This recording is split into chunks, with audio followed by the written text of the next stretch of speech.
Presentation from and that presentation will be done by Dr. Deanne Johnston from South African Pharmacy Council, who is the manager in the pre-registration department. Okay. So just to begin, then I will hand over to Memojo Mkwena, our COO, who will give a welcome address to all the interns. Over to you, Memojo. Thank you. Thank you, Kamo, and a warm welcome to all the interns and the Office of the Registrar and the National Department of Health delegation that took time this afternoon to address yourself, interns.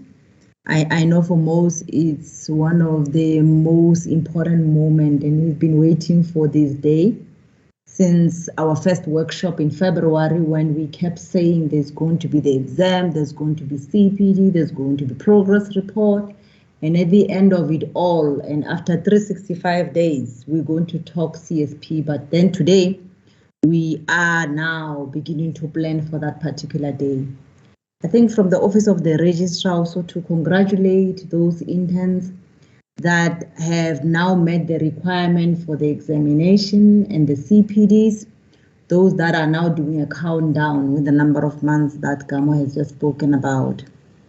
Also, just to encourage those that still have CPD that are outstanding, that we need to really work very hard on those, so that the message that we are going to have today could still benefit everyone else. I don't want to take too much of your time.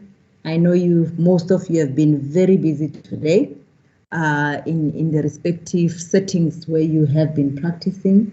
Today, we just want to focus on the next chapter of our lives, which will be the CSP placement.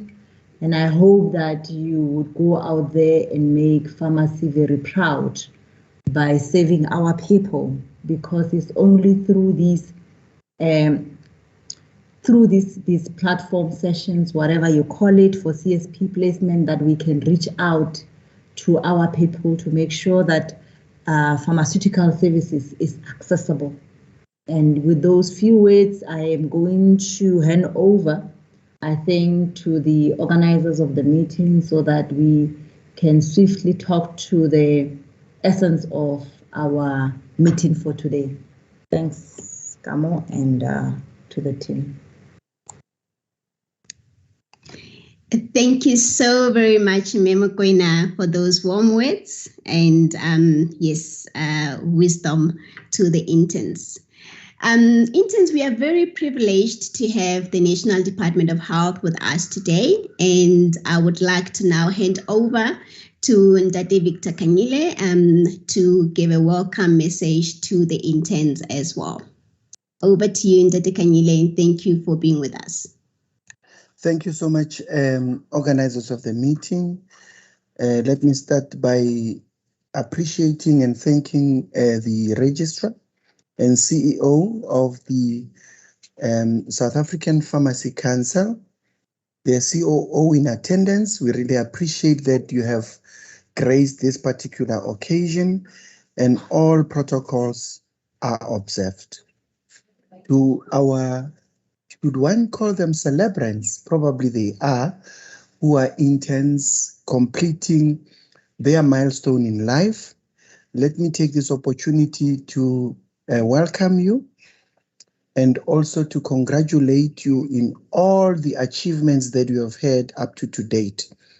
Indeed, one would say that it has not been an easy walk for yourselves, particularly in the midst of us as a country and the world having been exposed to the pandemic of COVID-19 that has up to date swept a number of deaths that we have lost as health workers, as the population in large, our families. I think one way or the other, we are all have been directly or indirectly affected. This indeed has also played a challenging role in, I suppose, your academic years as you were fending to complete your studies to become pharmacists in the country. As I've already been mentioned, my name is Ntate Victor Kakanyile, and I'm currently employed as the Director, Human Resources Information in the National Department of Health. Amongst other responsibilities that I hold or account for, I do finalize the allocations and placement of all healthcare workers that in terms of law are required to either do medical internship or community service. I am not working alone. I work with a capacitated, skilled team that assists us in making sure that we achieve this particular milestone in the midst of our work.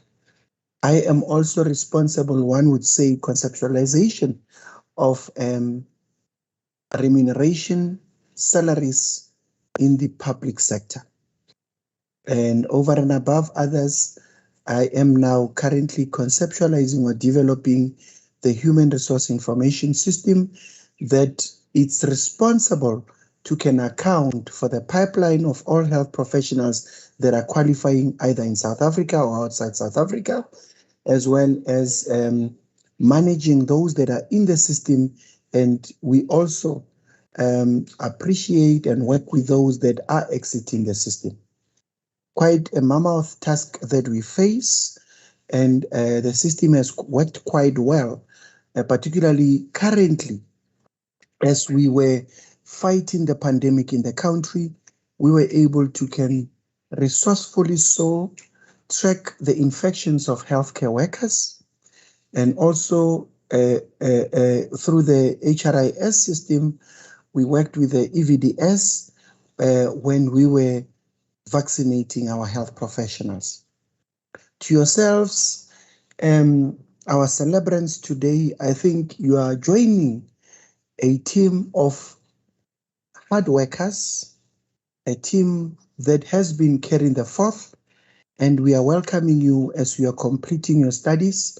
Please look forward to joining us, particularly taking us as a government being the employer of choice, where we would appreciate seeing you serving your communities in the peripherals, in those areas where we are saying that it's underserved areas. There is quite a lot of people who are requiring and are looking forward to your services as you come to the system. I think and hope that all of you had an opportunity to interact with our ICSP system, and it probably was a joyful ride, and it was one of the effective systems as you were applying, and you did that with ease. I think, Chairperson, if you allow us at some point, it might not be today, we would wish to engage with the interns themselves so that they give us feedback on how we can improve the system to better it for those that are coming after them, to make it work, to make it effective, and as well as user-friendly. Having said that, I am indeed looking forward to receive you as my colleagues, as in terms of law, when you complete your internship, you shall or you are required to can do your community service. In terms of the policy that was concluded in 1998. So my to-be colleagues, welcome and good luck as you enter into another chapter of your life. I thank you, Chairperson, for the opportunity. Over. Thank you so very much, Ntate Kanyile, for those wise and kind words to the interns. Really appreciate it. Okay, so moving on now. I realized I didn't introduce myself at the beginning when I was outlining the program for today. I myself is Kamohelo Malaku. I'm the Senior Manager for Professional Affairs at the South African Pharmacy Council. And as I had indicated, that we will have a presentation from Ntate Kabelo Molepo from the National Department of Health, and after him we will do we'll take a question and answer session, and following that we will have a presentation by Dr. Dean Johnston outlining the registration process after the interns have been placed for community service.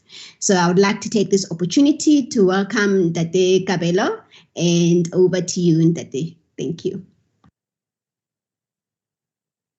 Thank you, Memalaku, and greetings to all colleagues and also future colleagues or celebrants, as Ntate Kanyile referred to you. So I'm just going to share my screen, and can I maybe just get confirmation if you are able to see my screen, Megamo? Yes, we can see your screen, Ntate. Thank you. Okay, so awesome. Thanks.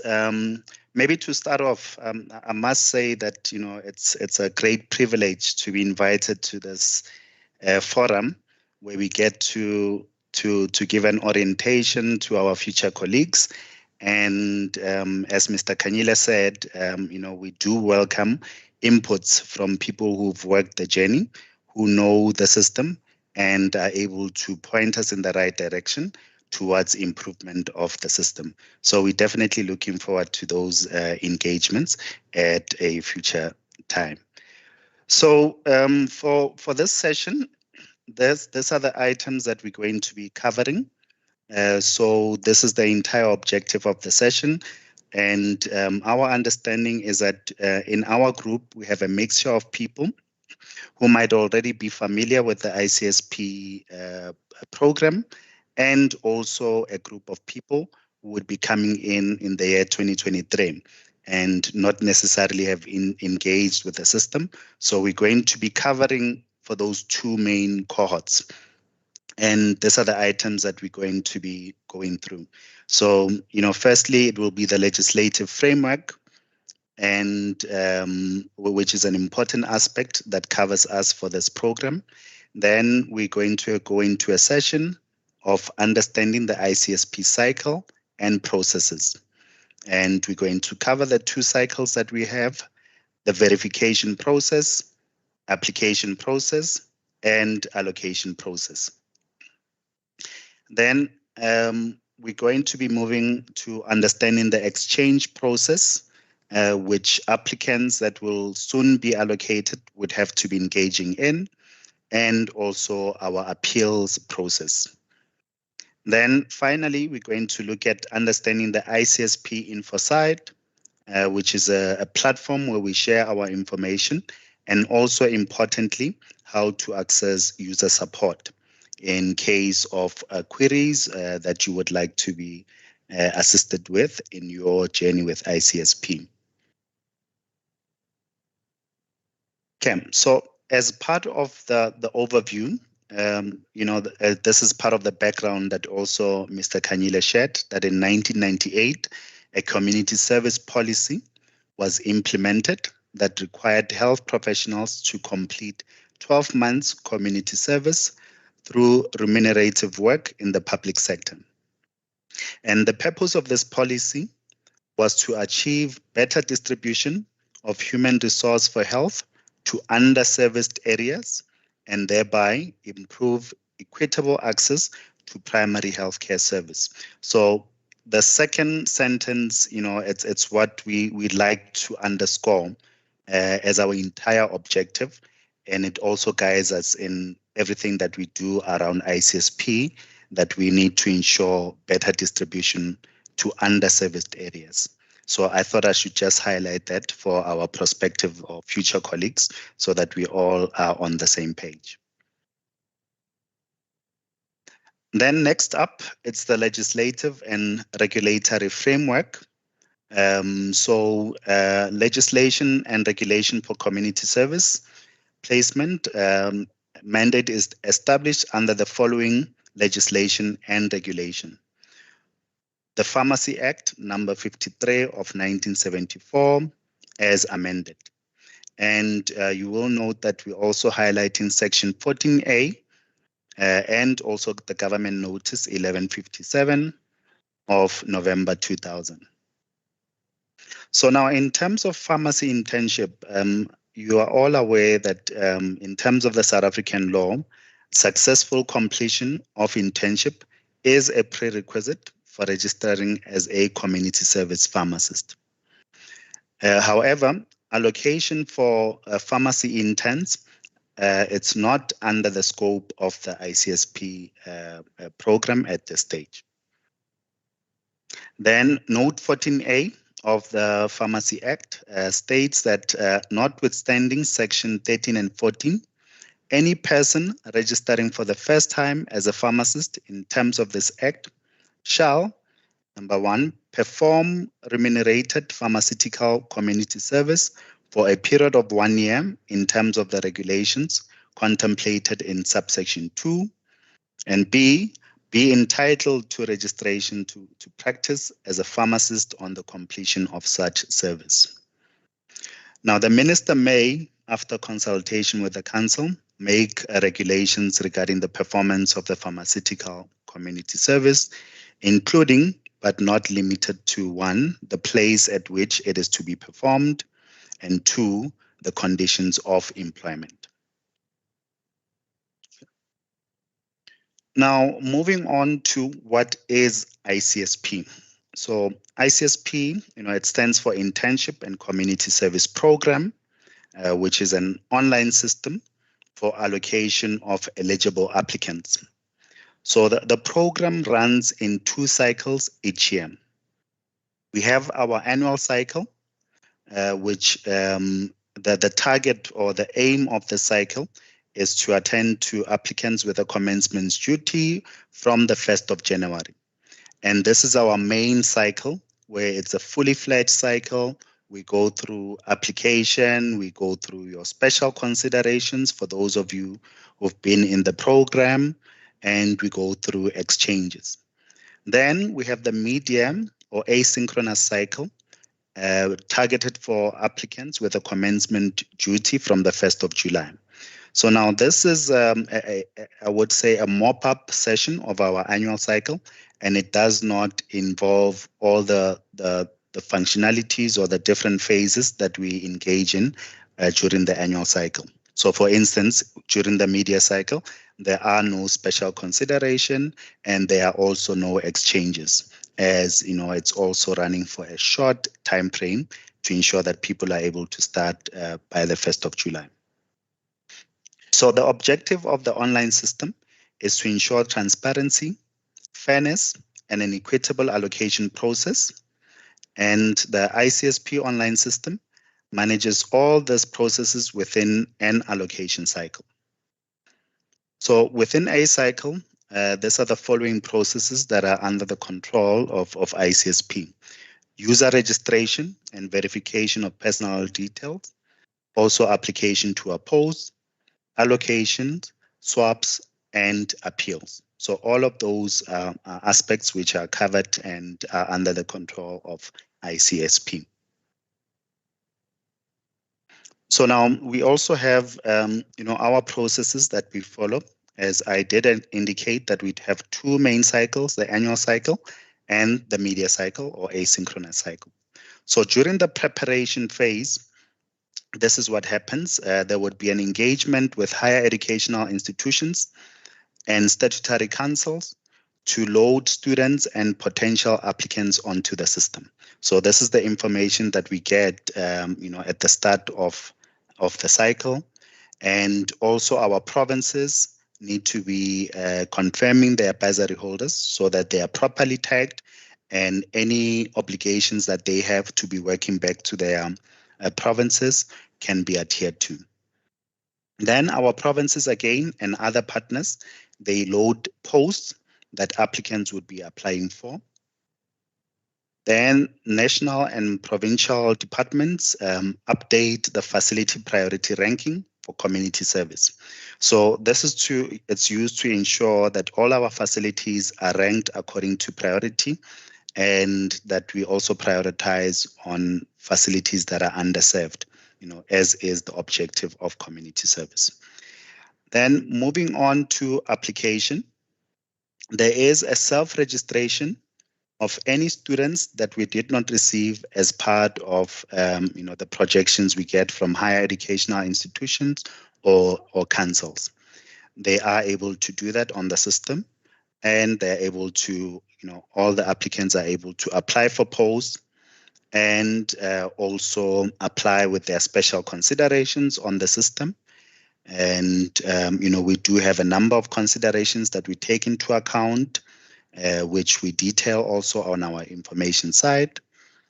Then the next step of allocation, there is a process where we run algorithm. Then we review algorithm results if it is in line with the intended rules. And the results are published as preliminary allocations. Then there is a process where applicants engage in exchanges. Following that, there's an appeals process and a review of the appeals. And importantly also, confirmation of eligibility from higher educational institutions and also statutory council, which would indicate if an applicant is eligible or not. Then the final step would be to close the loop, where we publish the final allocation results. Then applicants would need to confirm or accept allocations. Then there's a provincial contracting that takes place. Then after the contracting, there are also inter and intra-provincial exchanges. Then there is a phase for employment confirmation of final allocation. Then finally, there would be a process where the community service completion certificate is generated. Okay, so a bit more about the verification process. So this would be targeted for applicants who are still to be coming onto the Icsp program. So as I did indicate, that applicants are pre-registered onto the Icsp by their statutory councils or higher educational institutions. And in this case, South African Pharmacy Council is the source of our pharmacy data. Then once applicants are preloaded from the information we get from the statutory councils and higher education institutions, applicants receive an email notification requesting students or applicants to confirm registration details on the Icsp online system. Now, this process of verification is to ensure and confirm that the correct details are provided for further communication and allocation to posts. And it is for this reason that all students must provide their own active email addresses. So email, it's one of our preferred method of communication. So please ensure that the details that we have on the system are regularly kept up to date. So for applicants who are not pre-registered by universities or statutory councils, there is a process where you can complete a request on Icsp to register your account. And this you get from the Icsp info site. So this method of registration requires you to upload proof of registration with your relevant statutory council before access is granted to the Icsp system.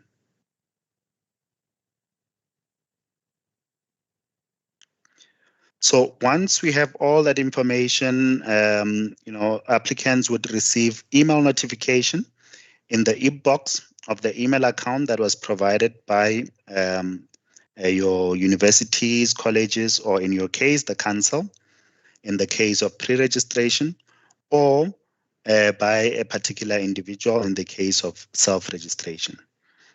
And we do advise that, all applicants check email folders like their spam or other non-primary inbox folders.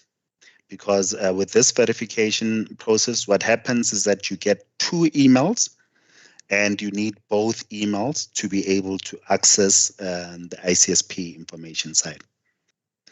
And please note that failure to update details within the prescribed time frame it may result in the application being excluded from further processing. So we do appeal that whenever you get communication, you please also stick to those timeframes that we put out.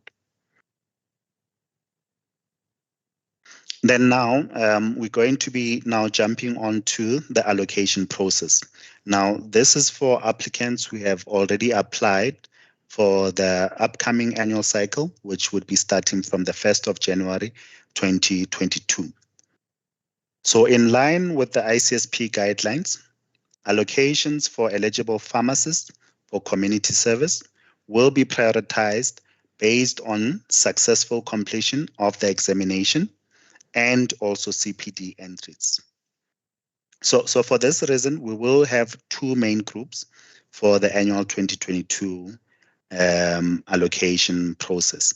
And then group one would be applicants who wrote their exams in August, and results will be released in October. Then the allocation will be happening in the month of October still. And once the allocations are released, applicants will have a 2-week period where they can engage in exchanges with other applicants if they want to be exchanging their allocated facilities. Then for group 2, we're going to have applicants that are going to be writing the November exam with the results released in December. Then the allocations will happen in December. Then after the release of the results, that the applicants who fall into group 2 will have a week after the release of the results to engage in exchanges. And importantly, this is to ensure that applicants can still commence duty on the 1st of January 2022. Okay, and also around our allocation process, we do have academic intents. So there will be additional verification, that the National Department will undertake with the assistance of South African Pharmacy Councils and also higher educational institutions to confirm successful completion of the master's degree prior to allocation. And this is to mitigate the previous allocation challenges where applicants were allocated and during the appointment process were found not to be eligible to commence their community service, as maybe their master's degree or thesis is still outstanding. Then also an important note that we need to be aware of in terms of allocations is that we are guided by the Immigration Act number 13 of 2002. So this act regulates the actions of the Department of Health when employing non-residents, refugees, and or asylum seekers. And in terms of this act, posts for internship and community service are not guaranteed and will be offered to non-South African citizens and refugees within available resources once all South African citizens and permanent residents have been accommodated. And also importantly, it should be noted that the intention of hosting non-South African students to study in South Africa is to improve the human resource for health in the region. Therefore, it is anticipated that most of the health professional graduates will return to their country of origin to pursue their careers.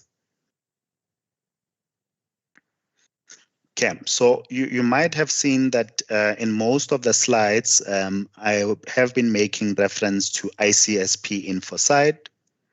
And this is a portal where we share important information around the different phases of ICSP and also progress at each of those different phases.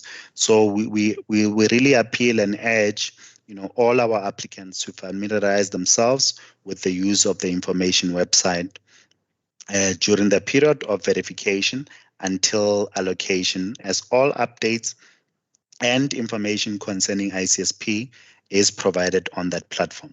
So you can see here that I have provided a URL, which is icspinfo.dhmis.org, or simply If you Google ICSP info, you are able to get a hit to that information site. So I am going to briefly just go to the site and just demonstrate what we have on our information site. So as you can see, this is the URL, but as I was saying, if you Google ICSP info, it should be able to take you to the site. So whenever there are any announcement, we do post them onto the site. So as you can see, when we closed our allocations, we did post a notification that the information site has been or that our applications have now officially closed. Then we do have quite a number of tabs that I will not go through in detail, but something that I did highlight is that if you are not pre-registered, you can register for an account.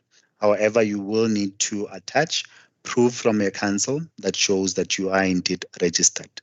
Then we have a list of our FAQs that you can go through and list any issues that other applicants might have had a challenge with and have already been resolved. And importantly, there is also this link for contact us. So I am just going to just click on that. So contact us. We do have contact information in case you want to get in touch with the support line.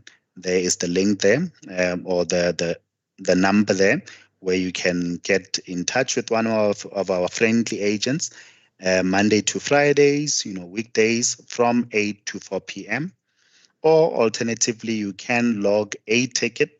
And once you log a ticket, you will receive a reference number and one of our agents will also attend to your tickets and resolve the matter. Okay. All right, so I have already touched on this one around accessing the user support. So also on the same link, you go to contact us. This is the same image that I was flagging on the other screen. And as I did emphasize that our preferred method, we always urge people to log a ticket, because when you log a ticket, it actually guides you on the information that we require so that we are able to resolve your matter speedily. And also this number that you can get contact in case you want to be following up on your ticket or asking for any other assistance onto the system. Okay, so in terms of our allocation, we do have applicants that are allocated to both provincial facilities as well as partners from the private sector. And, we have listed those private sector facilities like your Clicks, Discam, Medipost, or all our independent associations as part of the Central Chronic Medicines Dispensing and Distribution Program, the CCMDD. So now for applicants that are allocated to our private pharmacies, after completion of community service, there is a release letter that you can download again from the same info site. So hence we were emphasizing that please make sure that you familiarize yourself with the ICSP info site. We do post those important information. So there is a form that you can download from our info site, and it can be emailed to one of our colleagues, Ms. Mandy Bembe, as it is indicated on the form. So as soon as you go to the info site, you go through our FAQ tab, General. There is an FAQ about how do I obtain the release letter when I've finished my community service as a pharmacist. So it actually guides you, and then you can download a form that you populate, you send on the same form. There is an email address for Ms. Mandy Bembe where you can forward that completed form, and they are able to assist you going forward. Okay, so also a note on the preliminary allocations that we issue out prior to final allocations. So your prelim allocation, it's the first allocation which is released after the allocation run, and it may change due to an exchange or an appeal process. So in an exchange, this is, upon you, if you know of another person who has an allocation, both of you agree on an exchange, you're able to do that. So an exchange is a voluntary process that applicants may take part in to switch their allocation with applicants. So for this exchange, you need to have a group member or group members who are taking part in the exchange, and there must be an initiator. So an initiator is someone who will start the process, complete the details on the exchange form on behalf of the exchange group. So now all of these processes are happening on the system, and we also do have quick guides that we issue out to applicants whenever we open up that phase in the project. Okay, and then also for those of you who will be receiving your preliminary allocation results in due course, depending on those two groups that I've highlighted, we do have, just a snapshot that highlights that you are able to check your allocation status on the system, and you can see that there's also a tab for exchanges if you are interested in doing an exchange. So under allocation status, it will, when you click on it, it gives you the allocation tab, and you need to type in an ID, and you will be provided with your preliminary allocation and a summary of any considerations that you might have applied for. And importantly, social compacts, which is something that we also apply for during the application process, are not guaranteed, and applicants are also placed in accordance with availability of posts. Okay, so this is just a snapshot that shows onto the system where you would put in your ID number, you would find your preliminary allocation.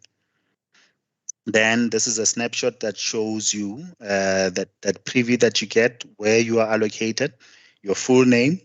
We have redacted for purposes of this workshop, the cycle that you are allocated under, the profession, and if you do have any personal consideration or social compact, you will get a status of your personal consideration outcome and also social compact. Okay, so this is an example of that one where a person with a personal consideration, the personal consideration was approved, and you do get a status on the form. So importantly, this might seem as a given. If you are not happy with your preliminary allocation facility, the next step is to initiate exchange with a maximum of 4 other applicants who are willing to change their facility allocation with yours. So you can see that the allocation is up to a maximum of 5. It would be 1 person plus a maximum of 4 other people. And also some important notes that, exchanges, it's a voluntary phase of the ICSP, wherein allocated applicants may take part to switch the allocations with each other. So it is not compulsory activity for all applicants. If you are happy, there is no need to be engaging in an exchange. So as I did briefly highlight, the process has 2 user roles, an initiator, and exchange or swap group member or members.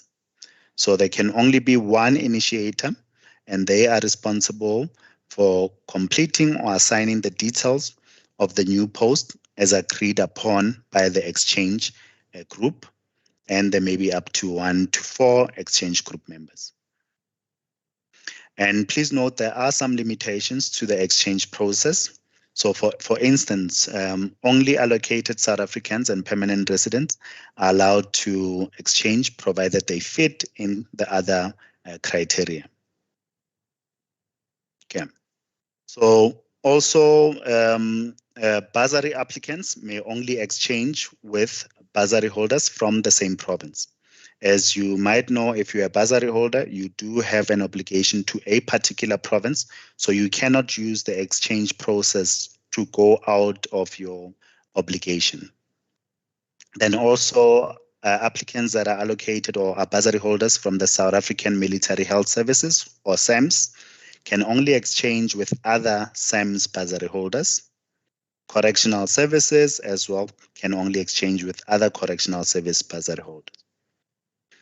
So once an exchange has been accepted by all exchange group members, the change is immediate and irreversible, and an applicant may only regain the allocation by initiating a new exchange or a swap process. So please be mindful that before you confirm your exchange, you are certain that you are willing to give away your allocation and get another allocation, as that process is irreversible.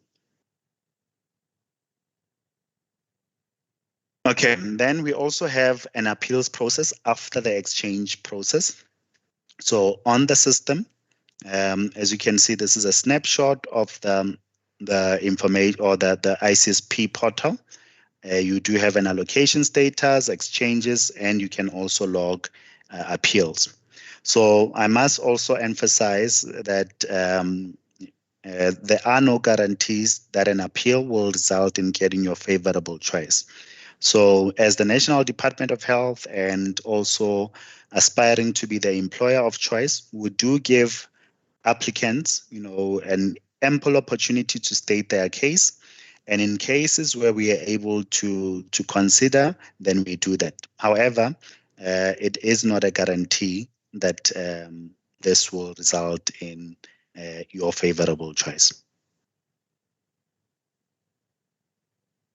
Okay, so these are the steps, that you would follow to lodge your appeal. So when you click on the appeals tab, similarly, you have a form where you need to put in your ID to confirm the appeal application. And you also need to provide necessary documentation and motivation for your appeal, which will be reviewed by a panel. And should the allocation be approved and you are able to be reallocated if we do have resources. But I must also emphasize with the previous point that it's not always a guarantee. And at all times within the project, we want to ensure that the objective of community service, which is to serve the underserved communities, is upheld. Okay, so that is the final slide. And on that note, we do hope that you enjoy your community service. And for all the interns that will be coming in 2023, we do also hope that you will enjoy the journey of applying and eventually be allocated using the ICSP information site. So on that note, Chair Megamo, I am done with our slides and it's back to you. Thanks, over. Thank you so very much, Ndate Kabelo, for that informative presentation. Interns, if there are any questions, please may you publish the questions, and Ndate Kabelo will take us through together with the National Department of Health team. They will take us through the questions and provide answers to your questions. Please, from any of the platforms that you are joining from, please publish your questions on the platform, and we can then take your questions and provide answers as such. So, Ndate Kabelo, I will hand over back to you to address the questions that the interns might have. Thank you. Thanks, Mekamo. I see on the published questions that there is one that is coming up from Anonymous. We were hoping that you would also share so that we know who we're talking to. And it says, so will we not be preliminary allocated this October?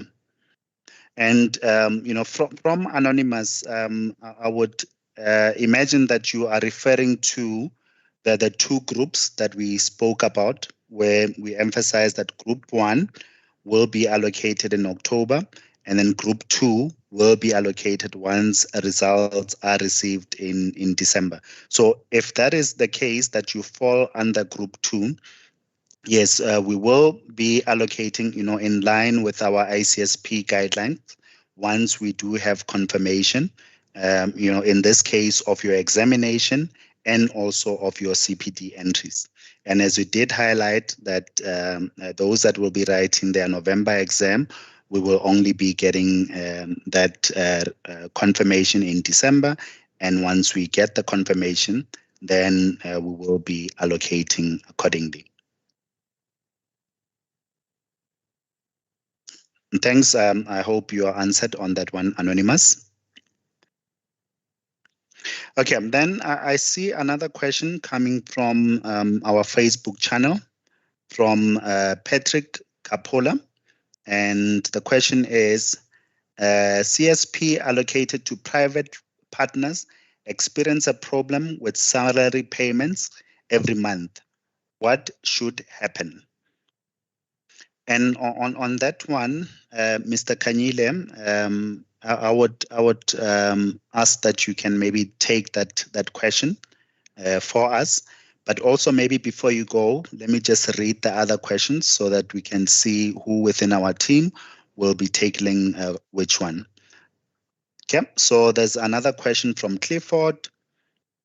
How do you see who else is willing to swap placements? And is it possible to swap between Group 1 and Group 2? So that is another question that's coming up. So I am taking note of the questions and we will be coming back to them.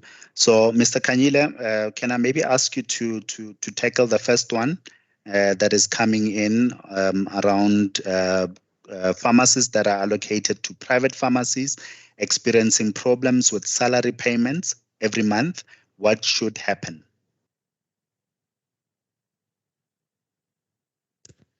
And Tate Kabelo, thank you so much for that comprehensive presentation, which was eloquently delivered. Well done.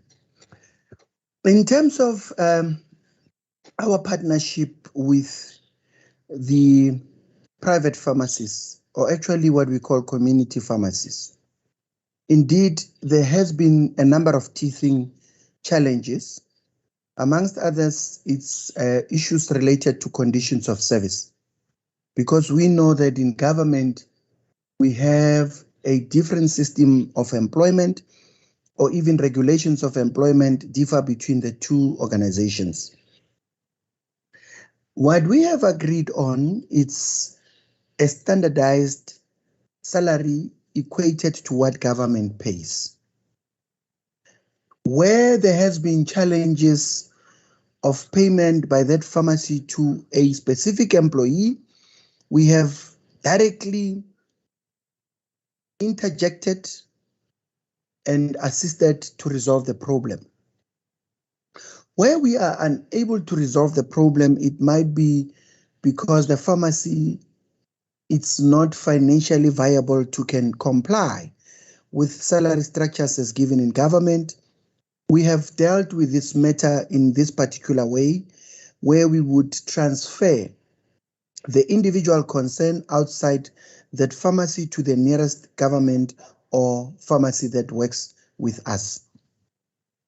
Indeed, we cannot anticipate the economic future of the country or even of that particular pharmacy. So it is not possible for us to can foresee those challenges. However, we have put in mechanisms in place to make sure that our applicant or our allocated and appointed pharmacy does not suffer the consequences of challenges that were not brought by themselves. In terms of conditions of services, similarly, we are not trying to change the private sector. Therefore, a person who applies for a private pharmacy will have to comply with the conditions of service that are set by that particular pharmacy. The reason is based on the fact that we wouldn't want to have employees in one institution treated differently. So the conditions of service remain the same. However, the salary is a consensus that we have reached as per the occupational specific dispensation that has been signed as Resolution 3 of 2009. And when such challenges occur, as soon as we are informed either by the pharmacy itself or the pharmacist, we then engage and resolve the matter within a reasonable time. In terms of the history, we have resolved such cases within a week or two, making sure that both parties do not suffer any further. I thank you. Thanks, Mr. Kanyile, for that comprehensive response. And I do hope that the person who posed the question, Patrick Kapola, is answered satisfactorily.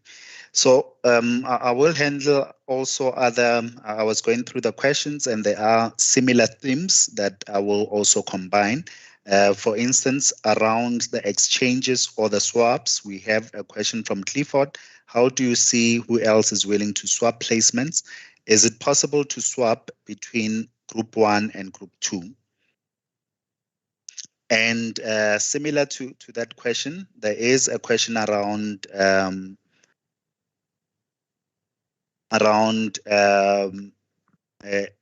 appeals, if you will be required to provide proof of exchanges. So to your question, Clifford, on the system, unfortunately, you will not be at this stage, you will not be able to see anyone who is willing to swap. So to get a list of people or other members who are interested in swapping, this is something that is happening, outside, and we do advise applicants, to be joining other forums. We've seen that there are groups who are also advertising on their forums if they are willing to, they have an allocation and they're willing to exchange that allocation. And that is what will happen.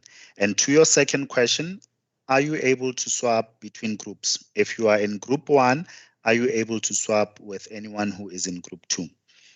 So unfortunately, as applicants would be expected to start appointment on the 1st of January, and there are also administrative functions that need to happen well in time to ensure that all the applicants start on that stipulated date. Exchanges would be only within your group. So if you are in Group 1, you'll only be able to exchange with Group 1 members. If you are in Group 2, you will be able to exchange only with Group 2 members. Okay, I hope that answers your question, Clifford. And okay, then there are also a theme around academic intents. A question from YouTube, Atlanta Makwela. Good evening. I am an academic intern. I passed all my CPDs and council exam. Will I still be placed in October, or will the department wait until my degree results are confirmed? And another one which is related from Anonymous. May I please get clarity for academic interns? There won't be preliminary placements and will only be allocated once they have been released. So to start off with the question from Atlanta. So as per what we highlighted in our slides, once we do get confirmation from Pharmacy Council that indeed you have met the requirements, you've been successful in your exam and your CPD entries for academic interns, there will be an additional verification that we do with higher educational institutions.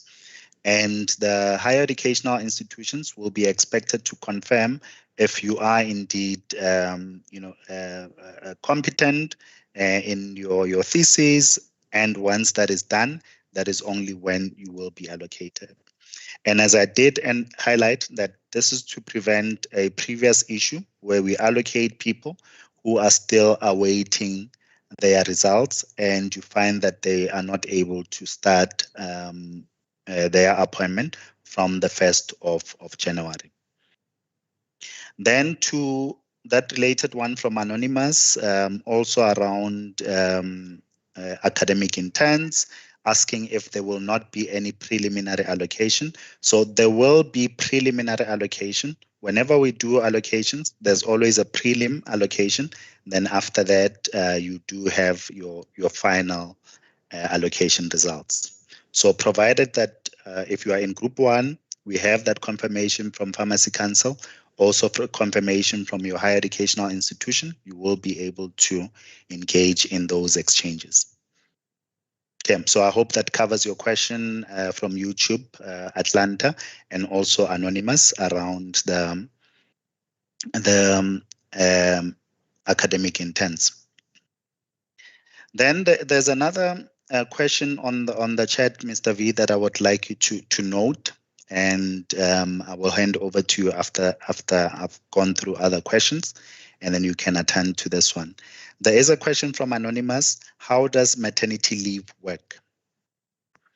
Yep. So please note that one, Mr. V. I'll come back to you. Okay. Then there's another question from Anonymous. Good day. If I started my internship on the 12th of July and expecting to complete mid-2022, will I be eligible? Okay. So Anonymous, in our slides, we did highlight that ICSP, we have 2 allocation cycles. So there's an annual cycle for people who can commence 1st of Jan. Then there's also a mid-year cycle for people who can commence mid-year. So in this case, Anonymous, if you are only completing your internship and upon confirmation from Pharmacy Council that you are eligible, then you would be considered for the mid-year cycle with appointment from the 1st of July. Okay, can I maybe just pause them, Mr. V, so that you take that one around maternity leave?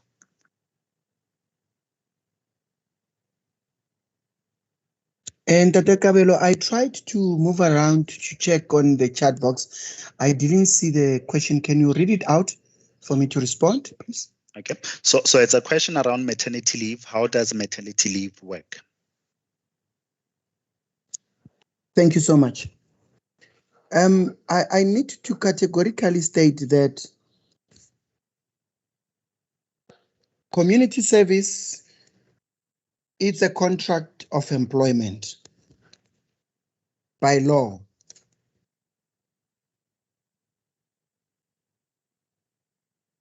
This means that all the benefits that are eligible to all employees serving in government, if you are employed in government, in terms of section, the Public Service Act of 1994, you would get all benefits as signed out in all the resolutions in the Public Service Coordinating Bargaining Council. This includes conditions of service resolutions, which are dated Resolution 3 of 1999 of the Public Service Coordinating Bargaining Council. In accordance with that resolution, it says that you are entitled to all leave. That also has been furtherly agreed on as Resolution 7 of 2001. So you are entitled to all leave. That includes maternity leave. In terms of government law, maternity leave is equated to 4 calendar months, which are paid maternity leave. Remember, your contract is only for 12 calendar months. If you are you have conceived and you have to be excused for 4 months, there are 2 processes that the employer has got a prerogative to agree on with you. One is that you go on maternity leave on your return based on their needs of employment that are dictated by service delivery. They might require you to perform a 4 months period to conclude your ComServe. It would be also a paid, but based on an agreement. In other instances, the prerogative of the employer, it might be to release you within the 12 months, which includes your 4 months of maternity leave, and therefore you would have been regarded as completed your maternity leave.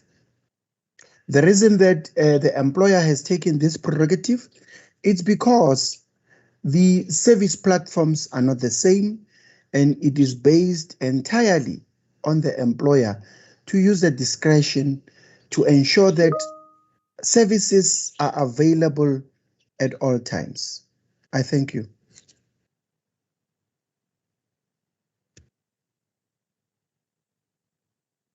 Thank you, Mr. Kanile, for yet again that comprehensive answer, and I hope that the future colleague who has sent it through is also answered on that one. Okay, so we do have questions again. Apologies for that. Okay, around exchanges. So Chandra, it says, if I am happy with my placement and do not want to swap, can my placement change without my consent in case of someone appealing and wanting to get the post I have and the appeal is granted? Okay, so Chandra, you know, ICSP, it's not a punitive system. And what happens is that if you have been allocated and you are happy with your allocation, that allocation will not be withdrawn so that it can be provided to someone else for appeals. Maybe just to emphasize that, hence we are saying that an appeal is not a guarantee, because precisely for that point that we cannot take away an allocation from someone and give it to someone else. We always try to accommodate people who are appealing with available resources. Hence, importantly, again, not a guarantee. So I hope that answers your question, Chandra. And there is also a question from YouTube, Chelso Kabasu. Will I be affected for allocation if my detail was not changed from SAPC while changed from ICSP, refugee to permanent residence? Okay, so my understanding then, Kabusa, is that maybe, you know, when we have applied or on ICSP, we do have your information as a permanent resident, but maybe in Pharmacy Council, the information is not updated. So on our system, on ICSP, if you do change your status to a permanent resident, you also need to provide a valid permanent resident ID. And should that ID be valid, then you would be considered as a permanent resident based on the information that you provided in ICSP. So at Pharmacy Council, what we actually need would be the results, you know, at the end, just to cross-check if you have been competent in your exam and also on the CPDs.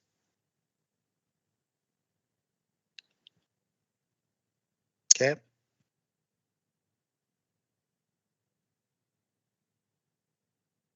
Okay, and then I also see a number of questions that can be directed to our Pharmacy Council colleagues around the CPD submissions and points. So I will be passing that, and then our colleagues will be attending to those questions around the CPDs. I am also going down on the chat to see if we do have any other questions that are not covered.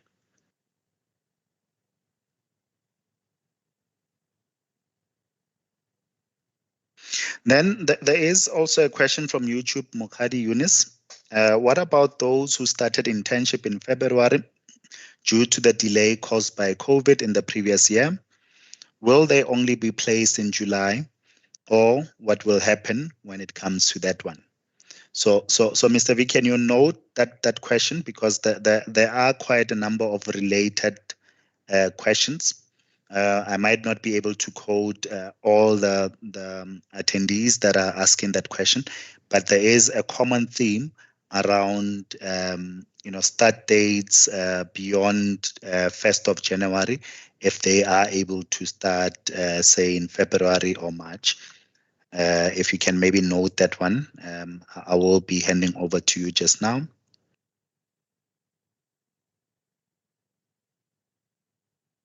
Okay, then I see again a bunch of CPD questions, which our pharmacy council colleagues will be attending to. Then there's a question again from our YouTube channel, Mielani Mashele. The question is, are placements based on first come, first serve, meaning those placed in October are more guaranteed to get placement over the December group? Okay, I'm just looking at, I think the next one might be related.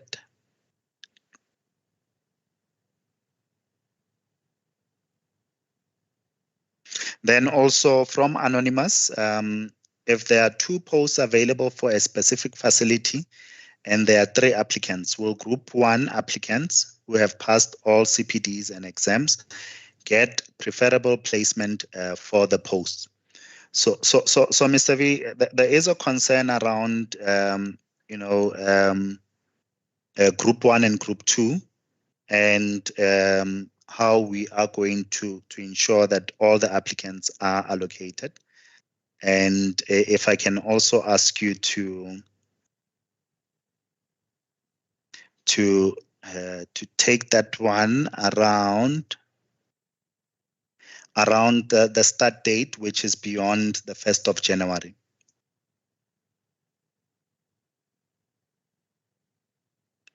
Thanks, over.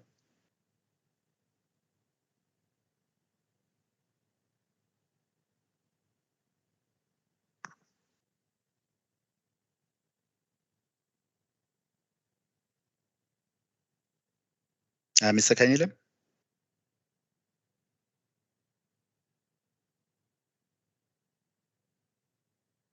All right. Maybe Mezondo, can I maybe ask you to also come in? I'll just highlight the questions. There is, or I'll just summarize. And there is someone who's completing their internship and can only start in February, so not 1st of January. So it's that question around how do we handle applicants who can only start beyond January, as it is anticipated by the annual cycle. So that's that one. If I can maybe just get an indication if you are able to unmute on your side and assist with that question. Okay, thanks. Thank you, Gabelo. Good afternoon, colleagues, potential colleagues. Yes, our annual cycle, it allocates all eligible applicants between 1st January and 1st April. So if you qualify and you're eligible between January and 1st April, you will be allocated. It's just that we prioritize the people that will be eligible by the 1st of January. And then, but others will also be allocated. Thank you, over. Thanks, Mezondo.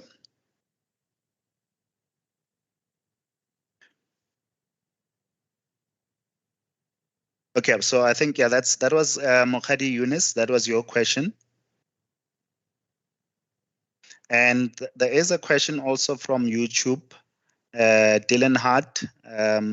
So there is no provision for academic interns only publishing next year due to COVID dragging everything. Basically, my physical work on campus is done. Have just written and publishing left. Dylan, can I maybe just ask you to rephrase? I don't know exactly what this one is around. We did speak about, once from Pharmacy Council, you confirmed, and then we also confirm if you are eligible, and then we allocate. But if you are not eligible for the annual cycle, there is also a mid-year cycle. So it does not mean you are outside of the system.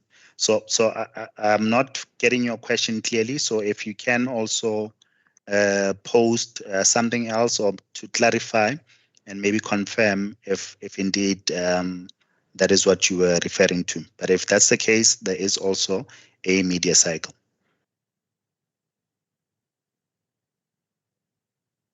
Okay. All right. So there was that question around placements. Are they based on first come, first serve, meaning those placed in October are more guaranteed to get placed over the December group? So the two groups, all the applicants that are eligible for placement will be placed. However, as we did indicate that in terms of our guidelines, we will be prioritizing the group 1.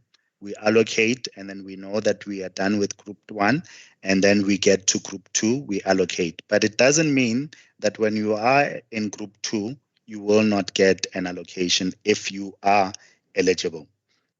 So we will ensure that all the two groups, those that are eligible, they will be allocated. All right, and related to that one, there was that if there are 2 posts available for a specific facility and there are 3 applicants, I assume applying for the same post, will group 1, who have passed all their CPDs and exams, get preferable placement for the post. So yes, based on our guideline, we will again be considering who's available then. So if the 3 applicants or 2 of the applicants are part of group 1, they will get an equal opportunity for that particular position. But also if you are in group 2, once you are eligible, that is when you will get an equal opportunity to get into the pool and get the posts that we do have available. And now you will also appreciate, that we did say that there are also administrative processes that need to happen to ensure that people get appointed or start appointment by the 1st of Jan, and so that we also do not, disturb the services on the ground. So hence, our guidelines have envisioned such a scenario, and we will be keeping in line with those guidelines. So I hope that covers, those were the 2 questions both were from Anonymous.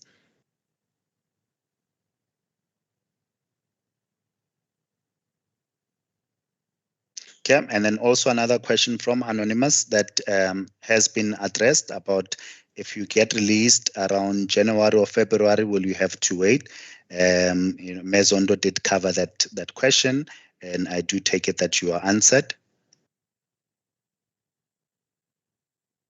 All right, a similar question from Tebo Hojina. What happens to interns that finish their internship in Feb or May next year due to late registration? Does it mean they will be allocated for the media cycle from the 1st of July? So again, Mezondo did highlight that for the annual cycle, we are also looking at the January up to April, but obviously prioritizing on who's available first. But if you do fall outside, unfortunately, that would be the media cycle.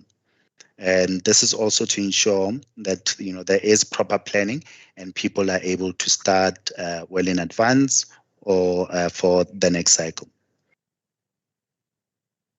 Then a question from Anonymous: on what date in October will the allocations be released?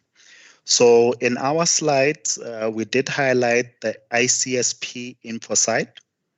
Again, ICSP info, if you just Google that one, and we appeal to all the applicants to regularly check, because that's where we will be posting notices. But also, again, if you are allocated, you will get an individual email that informs you that you have been allocated, and you can go into the system and check your allocation results. Yep, I hope that answers you, Anonymous.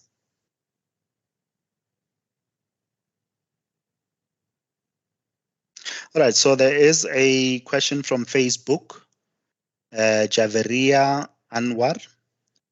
I am a foreign qualified from Pakistan.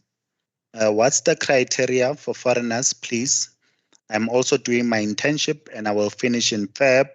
Will I be getting placed in media cycle or I'll have to reapply for media cycle. Also, what should be the visa status, because my visa is still in process with Home Affairs because of COVID. I couldn't apply for critical skills as yet for the same reason. Okay, so for this one, Javira, we did indicate on our slide that based on the Immigration Act, priority is given to South Africans and permanent residents. And should posts be available, then we do consider foreign nationals.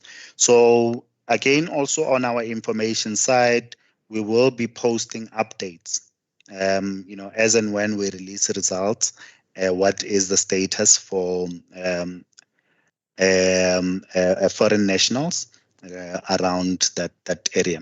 So Mr. V, I don't know if you are available maybe to take the second part of this same question about the visa requirements. If you can maybe indicate by unmuting. Okay, thanks. So yes, over to you about for the second part of that question, the visa status, because my visa is still in process with Home Affairs because of COVID. I couldn't apply for critical skills as yet. Thanks. No, thank you so much. Let me take this opportunity to thank you yourself, Kabelo, as well as Mambongi, for responding to the questions. I think you've given quite comprehensive responses. Colleagues, I know that in terms of how the applications of foreign nationals have been dealt with might not be satisfactory to some, but however, it is within the pyramids of the law. In terms of what Kabelo has mentioned, that the guiding, actually it's not a guiding, it's a prescriptive law in terms of the Immigration Act of 2002 that says that if an appointment opportunity is available, by law you need to give an opportunity of contesting for that post to South African citizens and permanent residents. Only if you still have got resources after you have appointed or provided an opportunity to South African citizens and permanent residents, then you will give an opportunity to foreign nationals. And we acknowledge that, which we are currently under reviewing, the list of critical skills categories that are there with Home Affairs. But the current status quo is that health professionals, which includes pharmacists, are in that list. And we will deal with those applications according to the current law, which says they must be given an opportunity. What I need to highlight is that the colleague who just mentioned that he's from Pakistan, there is no obligation for him or her to do ComServe in South Africa. Community service, it is what it is, and it is not what it is not. It is not a training platform, it is a service platform. Only internship is a training platform. As soon as you have complied with all the requirements for your university certificate as well as your internship, you are eligible to register internationally and also nationally in South Africa. So in South Africa, the law says after you have done your internship and you've complied, before you can register independently, you will have to do community service. I'm still categorically stating it that it is not a training platform, it is a service platform. As Kabelo has said, the purpose of the introduction of this policy was to make sure that we provide services in underserved areas so that South Africans are given equate service, whether you are in rural, underserved, or even your urban areas. So basically, this policy is to make sure that we first take care of our underserved and rural areas before we can employ people in our what we call urban areas to date. So if your visa is still under application process, based on the fact that there was COVID, the current Minister of Home Affairs, who was the former Minister of Health, has already done a pronouncement that the status quo of your current visa that you hold will remain valid up until they open up or finalize your application for either renewal or review, which we expect that in this level 1 that we find ourselves under COVID regulations, they are now handling visa applications. In summary,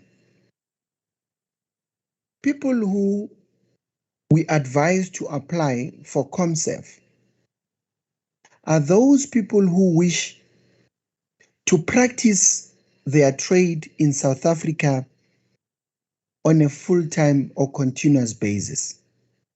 But for those who know that they either have received their bursaries or they are within the region, and in terms of the guiding WHO rules, that as soon as you've completed your qualification, which includes both certificate and internship, you are actually advised to can go and pursue their career in support of their own regions in the country of origin. But only if a person wants to pursue their career in South Africa, then they will have to comply with the law of contract and law of employment and all laws that are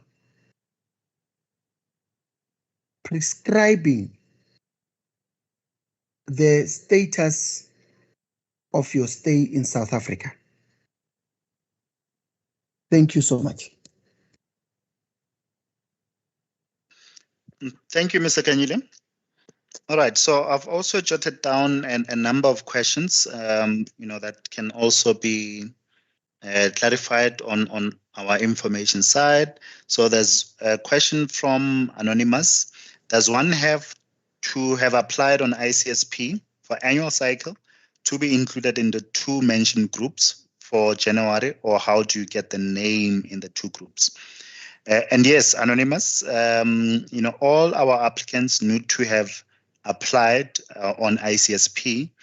And how we get the names for the 2 groups is that from a list of all the applicants who have successfully applied, we will also be getting confirmation from the South African Pharmacy Council with the results for Group 1 and also the results for Group 2. So there will be that triangulation between information from ICSP, because if you have not applied on ICSP, then unfortunately you would need to start by doing an application on ICSP. So that is how we do triangulate the information between ICSP and South African Pharmacy Council. Then there is a question from Anonymous. When does the media cycle start and close? And similarly from another Anonymous, so it's the same question around the dates for media. So again, on our ICSP information side, we will be publishing. However, between March and April, that's when we start publishing information around the media cycle, and then all the other information will be posted on that platform. So again, I do appeal that you regularly check on the information side. Okay, so that covers the 2 questions from Anonymous. Then another question from Anonymous. I have a recent family emergency that requires me to be in the same town that I'm currently in this year. At the time of application, I wasn't aware of the emergency, so I did not put in any consideration. What can I do at this point?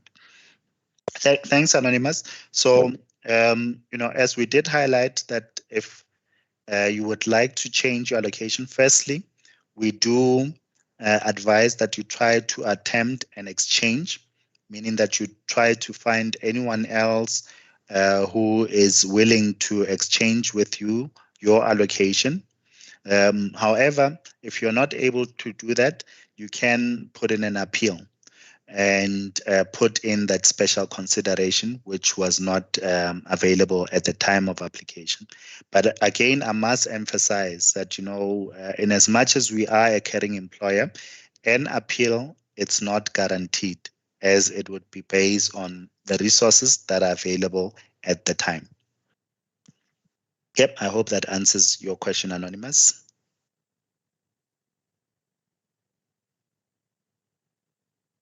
All right.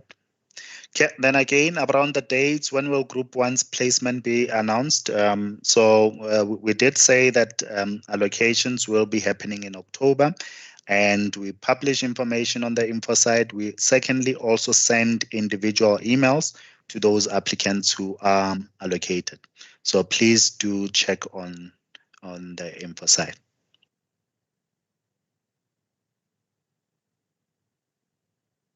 Okay. All right, and I see that there seemed to be a common theme. I don't know if it's from the same Anonymous around academic internship. So I will just clarify. So the question is around which group will you fall under. So firstly, for anyone to be considered for allocation, we would need confirmation of their that they are competent in their exam and the CPD entries. So that's the first level for all the applicants. Then if you are an academic intern, there will be an additional requirement, that you must be competent in, you must have completed your master's degree or competent in your thesis. So because if you are not, then you would still not be able to commence with your community service. So it is that additional verification check that we will be putting in place before we allocate academic interns, and that will inform, where do you fall under? Are you still going to be part of the annual cycle, or are you going to be part of the media cycle? So I hope that clarifies, the number of questions that I see from Anonymous. Okay, so Letabo, your question has been also answered, or someone posed a similar question around the dates for the media cycle. So please check InfoSite and be on the lookout between March and April. That's mostly when we do the verification for media with appointment from the 1st of July.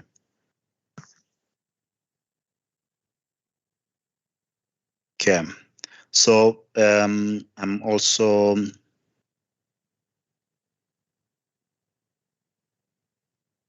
all right. Then I see again that there are quite a number of CPD related questions, which I think they might be covered in the next presentation. I don't know if our colleagues will be taking those questions now, and maybe Mekamo, if you can indicate. But however, what we will do on our side as well, we will just be going through all the questions and checking if there is something that we have not answered. Thanks. If I can maybe just hand over to you just to give guidance on how we're handling the CPD ones. Thank you so very much, Ntate Kabelo, for comprehensively answering those questions for the interns. Interns, we acknowledge that you still have a lot more questions that needs to be answered, and we are just mindful of time. We would like to start with the next section, and then we can then answer all the CPD questions and other questions related to the placements that have not yet been answered. So please stay with us. And let's take the next section and we will get to your questions before everyone leaves this evening. Thank you so much. So I would like to hand over now to Dr. Deanne Johnston to take us through the registration process now that you have been informed of the placement and allocation process by Department of Health. And thank you so very much, the team from National Department of Health for the Q&A session. Thank you. Over to you, Deanne.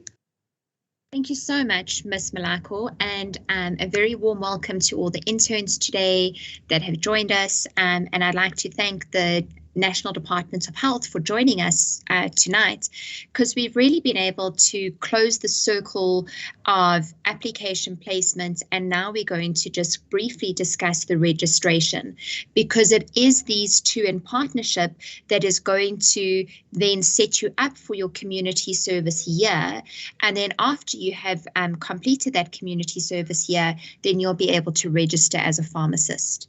So I know that we have been through the slide already tonight, but I just want to bring your attention to that an intern can only be released for community service once they have met the pre-registration requirements.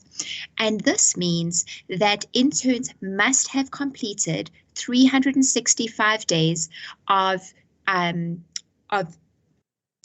practice under the supervision of their tutor.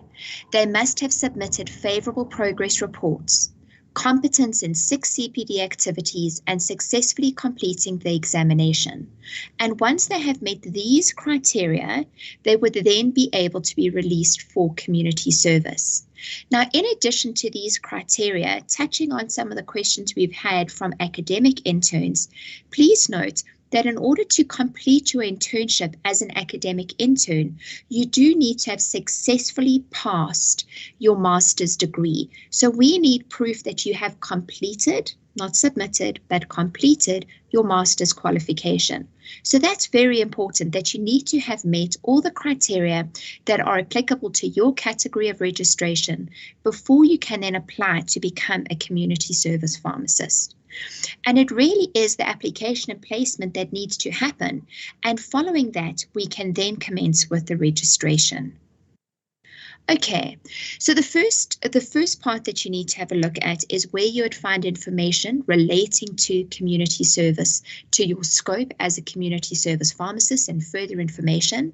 And this you can find, remember here, I'm on the public pages of the SAPC website. You are probably very, very familiar with this information. So you would then click on registered persons, you would then click on pharmacist, and underneath this tab, you would then be able to get information relating to community, your CSP year under CSP, and if you hover over those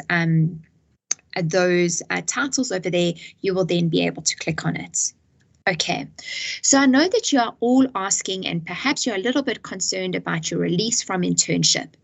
So once you have met the criteria for internship, interns are auto-released from internship on a daily basis. So as you become eligible for release, you will be released on a daily basis.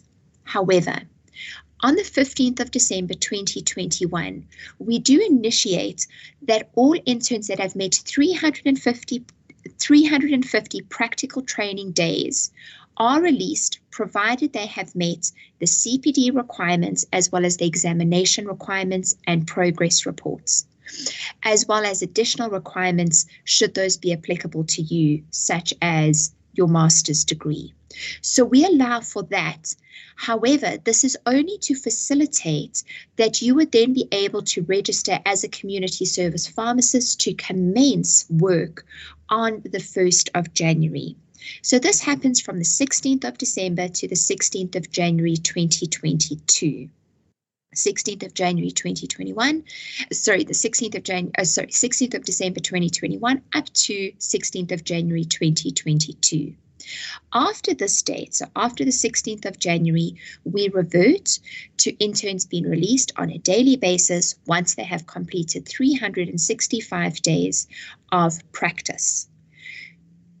I just want to clarify that we do expect interns to meet all the contractual obligations. And this means that you are expected to be at work if you are released on the 15th of December, sorry, on the 16th of December, and you have completed 350 days, we expect that you would meet the contractual obligations that you have at the facility that you are completing your internship, so that you will complete a full 365 days. So unless you are on annual leave, you are expected to be at work from the 16th of December until the 31st of January, when you would have completed 365 days on the 31st of January 2021.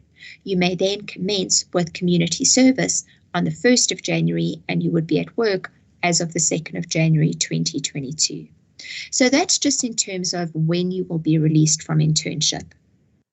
How do you register as a community service pharmacist? Well, the first thing, remember, you need to have met all the requirements for internship. And this is an online application, and we urge that you submit your application as soon as possible. We are trying to encourage all interns to submit their application by the 20th of December 2021 and submit all the required documentation. This means that you need to submit a job offer as well as an acceptance letter or employment contract. Please make sure that you have signed this. We do need that you have signed your letter of appointment or your contract, if you have it, to say that you will be commencing employment, and you must specify the date that you will commence employment as a community pharmacist, a community service pharmacist. The next thing that we need is a copy of your qualification or degree. And this is a copy of your actual degree from university. This needs to be a certified copy of your qualification. And if you do not have a copy of your qualification, as you have not yet paid your fees, we would need a letter from the institution saying that you have got outstanding fees, but you did graduate on X day. And it needs to state which date you graduated on that letter. If you are a foreign national, you need a valid endorsement certificate, and you need to please pay the applicable application fee. Applications that are submitted after the 20th of December or incomplete applications will only be processed in January 2022. So it's very important that we receive all of your documentation so that we can complete your application as soon as possible. Please note that once your tutor has signed you off as an intern, you may no longer practice as an intern, pharmacist assistant, or pharmacist until you're registered as a community service pharmacist. So you have no scope once you have been signed off as an intern and then waiting for commencement of community service. There is a little proviso, and we'll discuss this in a couple of slides' time, just in case your post is delayed. Okay, so how do you register as a community service pharmacist? Remember that you can only register once you have applied and been placed by the NDOH. The first thing you need to do is you need to check the pharmacy that you have been placed at. This again is on the public pages. You would then click under pharmacies, and then you would be able to search. You do, however, need the Y number of the pharmacy that you have been placed at. Okay, so if you insert, so you then select pharmacy Y number, and you would type in the Y number of the pharmacy and select the province, it then pulls up the information about that pharmacy. So important to note over here that as you search for that Y number, the name of the pharmacy would appear, as well as the DOH number. You also see that a status status is active on our system. And you would also be able to see further information, but really important that you are checking the Y number, the name of the pharmacy, that it has a DOH number, so it's registered as a pharmacy with Department of Health, and that it is active on our system. Okay, then you would go into the secure pages. So the secure pages is once you have entered your P number, your ID number, and your password. You would then be able to click on Applications, and under Applications, you then have the choice of application history, pre-registration booking, register as a pharmacist intern, session of contract, registration as a community service pharmacist, and the last one is for voluntary removal from the SAPC register. You would now click on registration as a community service pharmacist, and then you would commence with the online application. So please make sure here, once again, the Y number is very important. You would need to then type in the Y number, and you would then need to put the envisaged date of commencement. So when would you be starting with your community service? Okay. If seconded to a private institution and the system does not recognize the Y number of the private institution, please contact the National Department of Health to update the pharmacy list with the SAPC. So this is how you would commence with your application, and then we'll take you through step by step.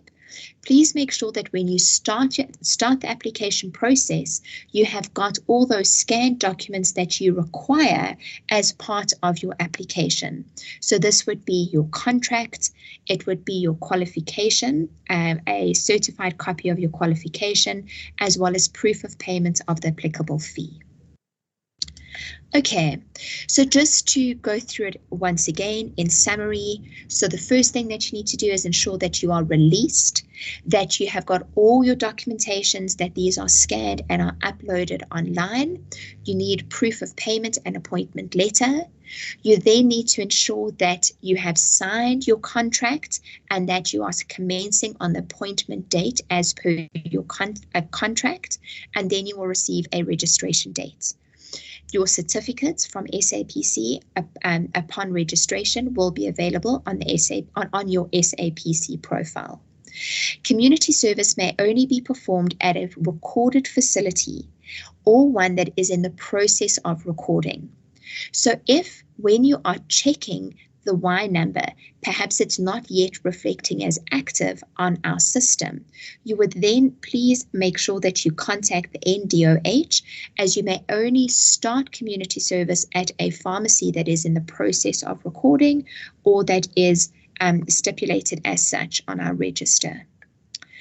Okay, so just to briefly go over the scope of practice, a community service pharmacist has the scope of practice of a pharmacist.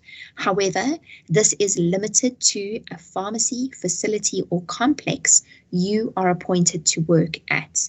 So you do have the scope of practice of a pharmacist, but this is limited to the place in which you are appointed to work at. Okay. So what happens when you finish your community service? So community service is upon completion of 12 months or 365 days of community service. The relevant heads of pharmaceutical service will release you upon satisfactory completion of community service.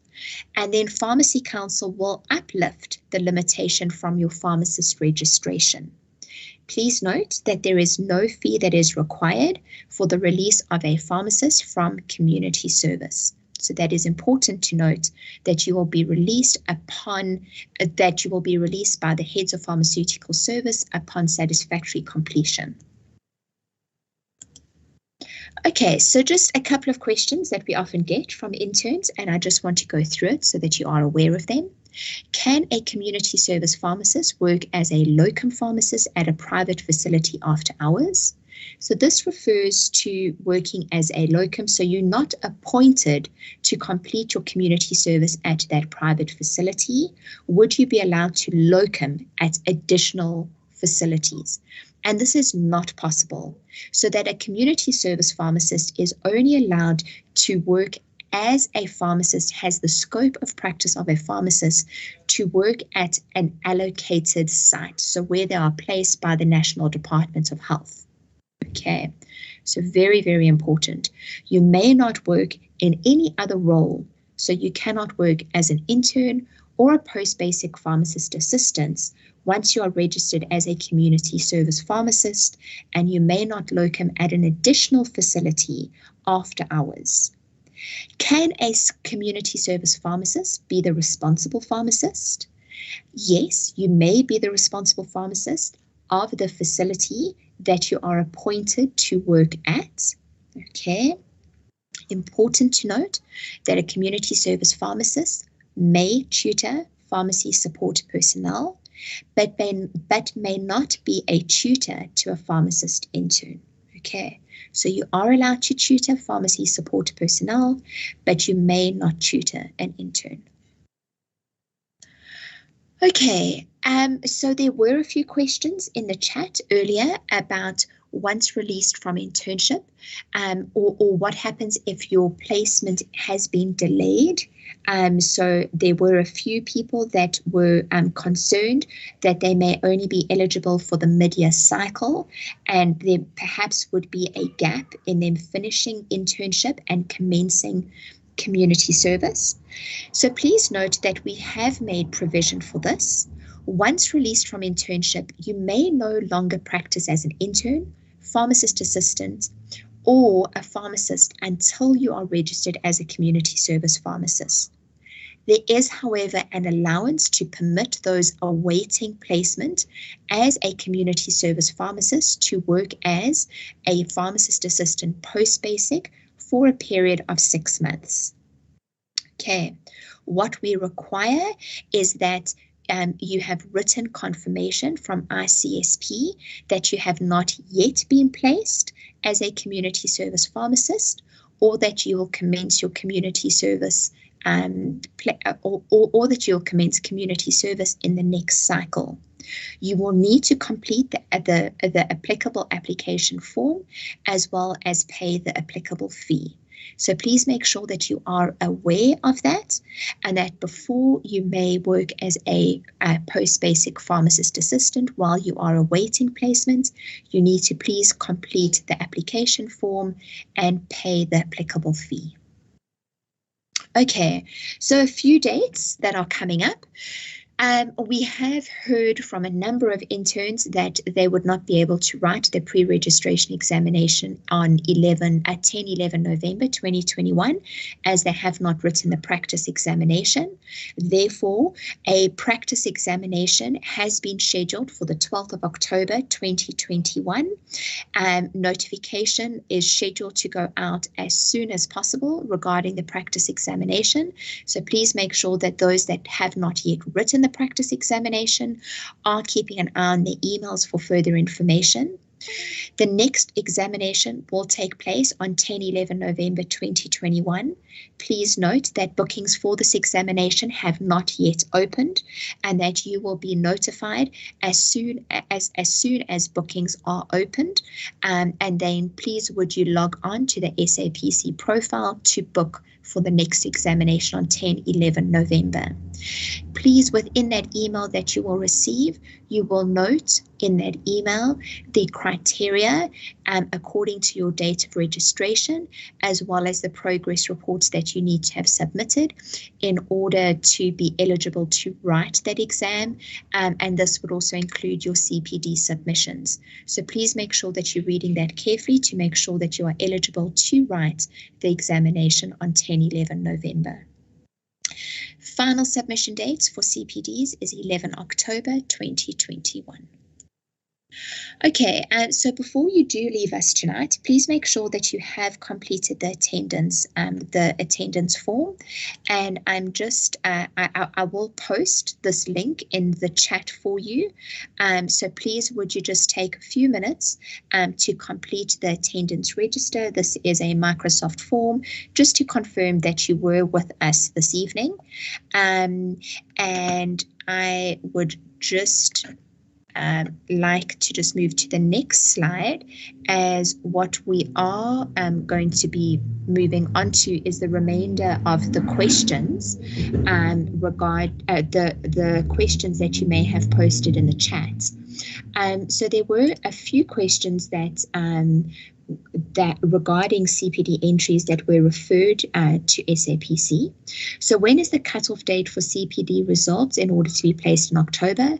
For example, I am still waiting on one result and will only be placed after the first group. Okay, so SAPC is currently collating the examination results and CPDs in order to release this information to the NDOH so that interns will be placed as soon as possible, and that the NDOH has this information.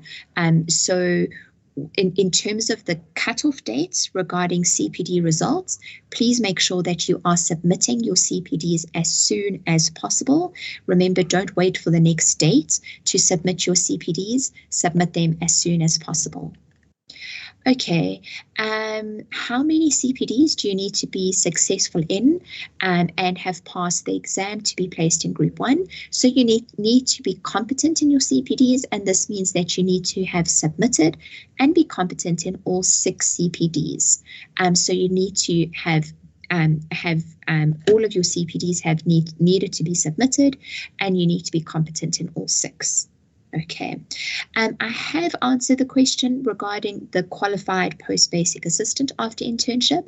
So there is an application form that you would need to please submit in order to work as a qualified post-basic. So if you can't find this application form, please would you contact us on pre-reg exam workshops at sapc.za.org, and we will assist you with this form. Otherwise, you can also contact us on interns@sapc.za.org, and we will send this application form to you. Okay, so I think those were the remaining questions. Let's take a look at the questions that are on the Q&A. Okay, so let us have a look.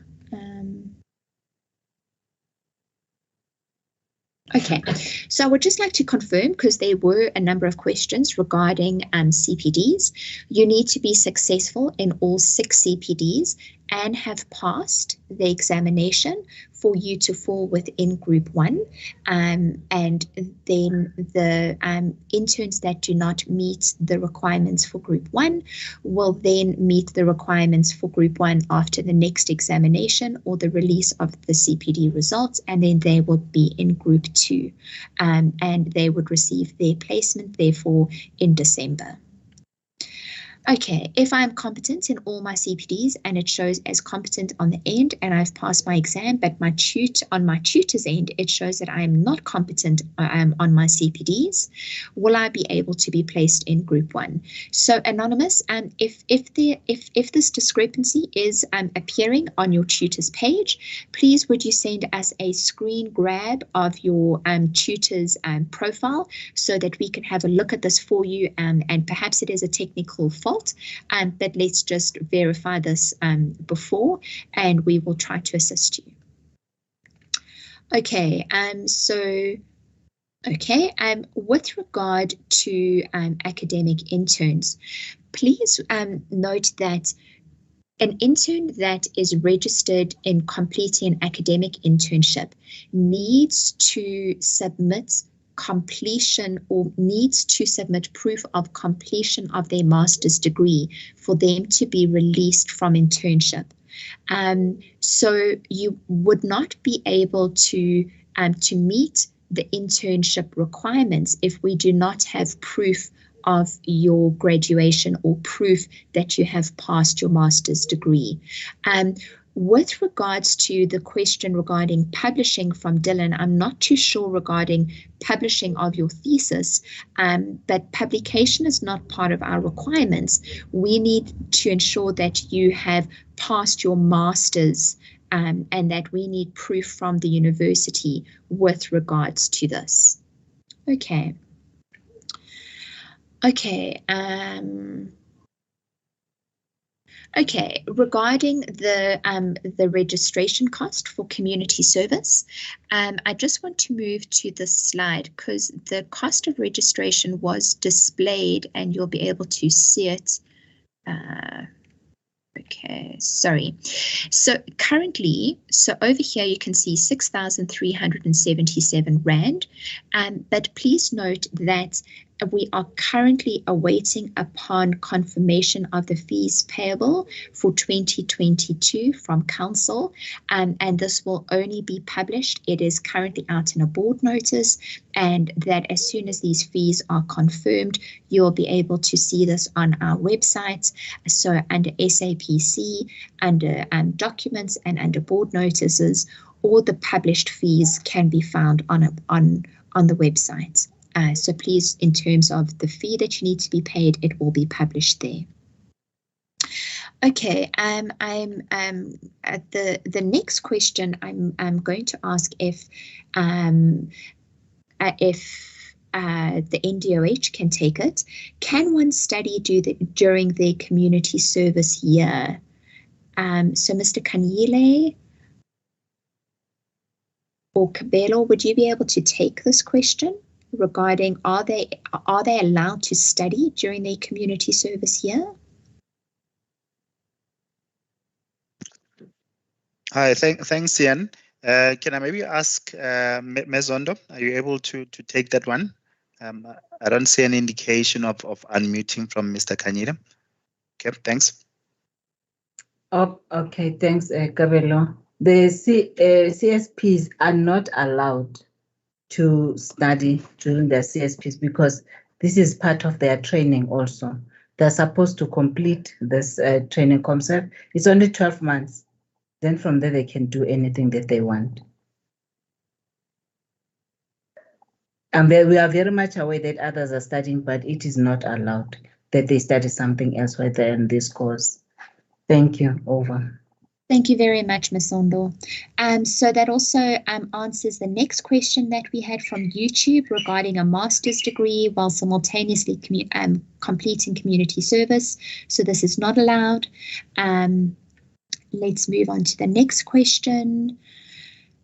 Okay, so there's a question regarding uploading of CPDs. I have lodged a complaint and I am awaiting feedback.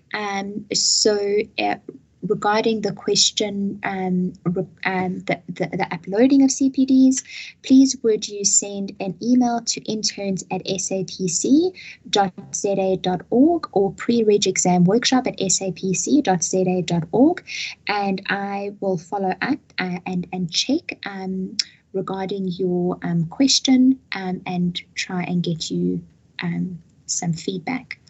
As a foreign national, if you are not able to obtain an endorsement letter, will you be allowed to register as a CSP? I have applied to Foreign Workforce Management for it since last year and I still haven't received anything. Ms. Zondo, can I hand this question over to you? Thank you for the question. The person must have a job for the person to get the letter, the endorsement letter, because it expires. So if they get it, it should be for 12 months, which would be allowing the person to be able to do the ComServe post. The ComServe, in fact, not post. Yeah, thank you. They need to be allocated first, and then they apply for the work for that letter, endorsement letter. Thank you so much. So there is a question regarding CPDs. Can the assessors please moderate our CPDs so that we can submit by the last deadline in case of corrections? So we are working towards assessment of all of the outstanding CPDs. We have with us tonight Mr. Mojano from the CPD unit. Mr. Mojano, is there any comment regarding the release of CPDs? Thank you, Deanne. Just to say that the submission dates and the dates of result release have been published in the manual. So we will do our best to ask the assessors and moderators to moderate before the deadline. But it's also the responsibility of interns to submit their CPD entries on time so that they don't put us under pressure to release the results when they have the schedule in the manual published. But we'll do our best to get the CPD results out. Thank you. Thank you so much. So there is a question. May I ask with regard to CPDs, will I be allowed to be placed for ComServe if I have passed the exam and not yet cleared a CPD? So unfortunately, you will not be placed for community service until you have met the requirements of passing the examination, and you need to be competent with regard to CPDs. That means that you need to have submitted and passed 6 CPDs. Okay. So this is a question for NDOH. Is compensation the same at all community service posts? Dischem, clicks, Medipost versus government position, or does it vary from post to post? Ms. Zondo, can I hand this question to you? Yeah, the National Department does give the private pharmacists the rate at which they are supposed to pay the CSPs and also the conditions of employment, but these are private. So if there's any discrepancy, the CSP is allowed to send that to the National Department so that you can attend to it. Thank you. Thank you so much. The next question is with regard to the practice exam. If you have already written the practice exam in July, do you have to write the one in October as well in order to be eligible to write the pre-reg in November? No, you do not need to rewrite the practice exam. If you have written it once, that is all you need. It is just for those that weren't able to write the practice exam yet in 2021. But if you have written it in 2021, please, you do not need to write it again unless you would like to write the practice exam again. Okay, if a CPD entry is submitted, let's say a week later after the 11th of October, will it not be marked? And post the 11th of October, if a CPD is not yet successful, should we submit again and will it be marked? Mr. Mojano, can I hand this question to you? Thank you, Deanne. CPD submitted after the 11th. We recommend that if you get a result, that you still resubmit, because we have noticed that a lot of competent or will not be placed in this first round. So we are trying by all means to assess all interns, but it's not to say that interns are given the leeway just to submit anytime they wish, but we recommend that you submit even if it's after the end of October, because we might continue with the assessments. However, the final date of assessments has not been published. Well, the one that is in the manual will still remain, but obviously there are concessions that are given. So if we do not assess your entry, we will not be held liable because the information has been communicated to interns. However, we still recommend that the interns entries that are not yet successful after the 11th of October. And as soon as you get an outcome, please resubmit so that we push all the entries so that you get your result and you get placed on the second round of allocations. Thank you, Deanne. Thank you so much. I have placed the link to the Microsoft form in the published questions. So if you haven't yet had a chance to fill it out, please would you complete it? It would take approximately 2 minutes, I'm sure not longer than that. With regard to the next question, when can we be expecting feedback from DOH or placements? So currently we are in the process of submitting the examination and CPD results to NDOH, and they will be placing interns based on the information that we provide, and they would then publish those placements. Mr.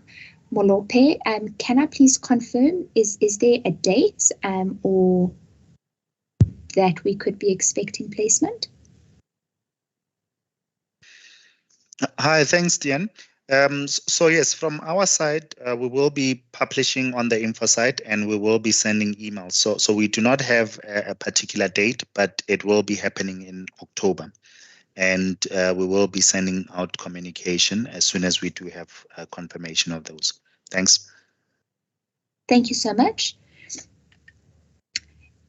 If you have more than one CPD and submit tomorrow, are you eligible to write in November? So with regard to the examination, it depends on your date of the date in which you registered. So if you are in your 6th month, you need to have submitted 6 CPDs and be competent in 3. If you have been registered for 9 months or more, you need to submit and be successful in all 6 CPD entries. So I can't give you a definitive answer, Anonymous, regarding the CPDs and the examination, but please make sure that you submit it as soon as possible. Okay. Does one need to complete community service in order to work in a pharmaceutical company in South Africa? Ms. Malako, can I hand this one to you with regarding? Okay, thanks, Deanne. So the process of being registered as a pharmacist is that you need to have completed your internship, successfully completed your internship, and you need to have completed your community service pharmacy. After that, then you can decide where you would want to work at.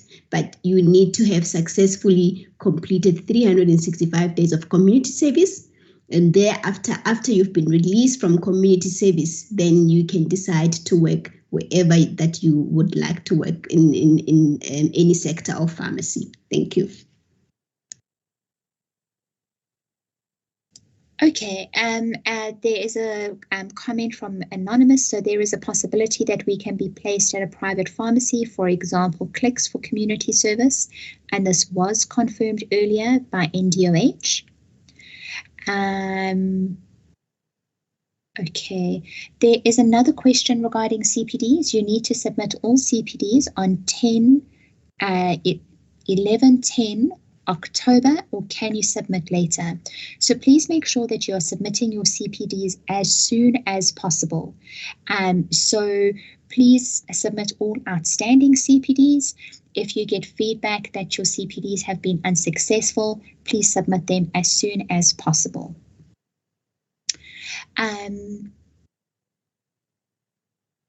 Okay, there is a specific question regarding start dates and then a session of contract. And I just want to confirm. So the intern is requesting that they commence they commenced internship on the 1st of Jan, and they had to see their contract mid-year. The tutor was unable to accept straight away, and this caused a delay of 7 days. Will this intern still be eligible? So perhaps they are not being released on the 31st of December, perhaps they would only be released on the 7th of January. Would they still be eligible for Group 1? Perhaps Ms. Sondel can confirm for us?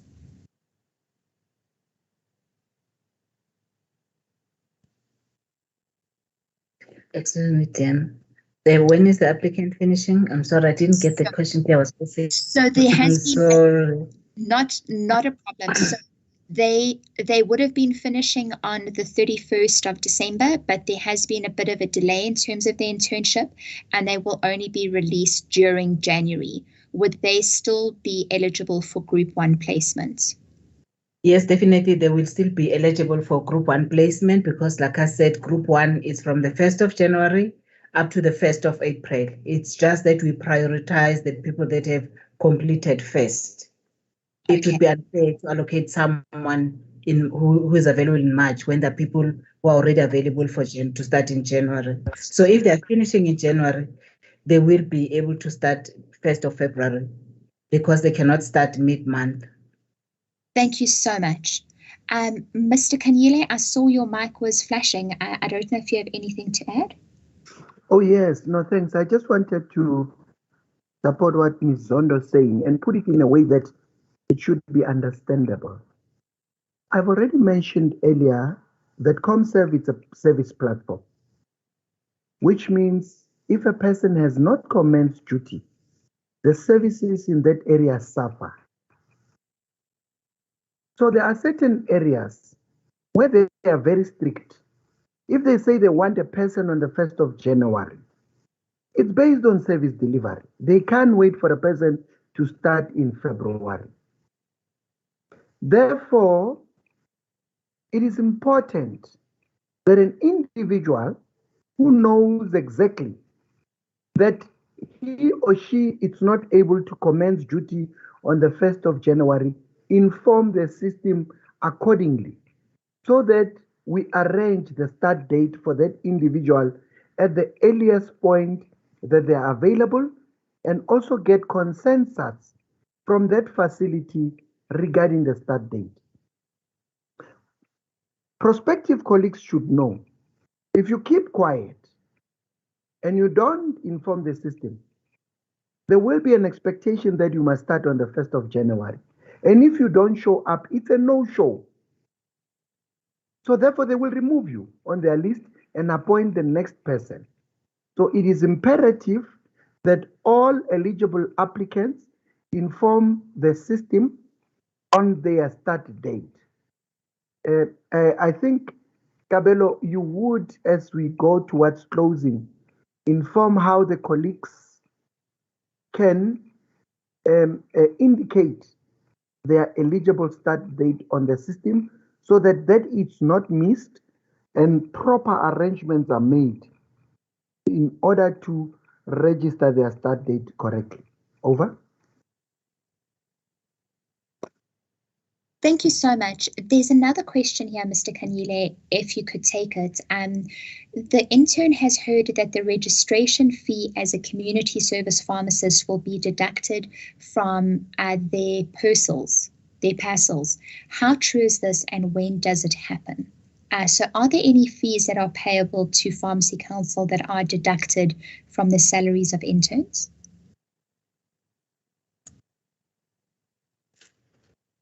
I really applaud that particular intern. He or she is indeed aligned with the developments in the public health sector. Indeed, we are on the verge of finalizing a resolution where we're trying to make it easy for all professional bodies that as soon as a person is employed, we, on behalf of that individual, pay the professional body or the professional council, and we accordingly deduct the money from the individual. I need to go back to find out if this has been resolved or resolute in terms of a signature, and that when is it appropriately implementable. I do not have the dates of implementation, but I promise to go to the department, talk to the chief negotiator and find out if it has been resolved and when will that be actioned accordingly. And I will inform you so that you can inform all the prospective employees as soon as possible. Over. Thank you so much. There's another question regarding the examination. So the person wrote the examination in March and has already been released from internship, and whether they would fall into Group 1. So South African Pharmacy Council has informed NDOH of interns that have already been released and those that have met the criteria. So those that have already been released from internship, your name has been sent through to NDOH that you have met the internship criteria. If you were successful in all your CPDs and passed the exam, do your progress reports up until October need to be submitted in order to qualify for Group 1?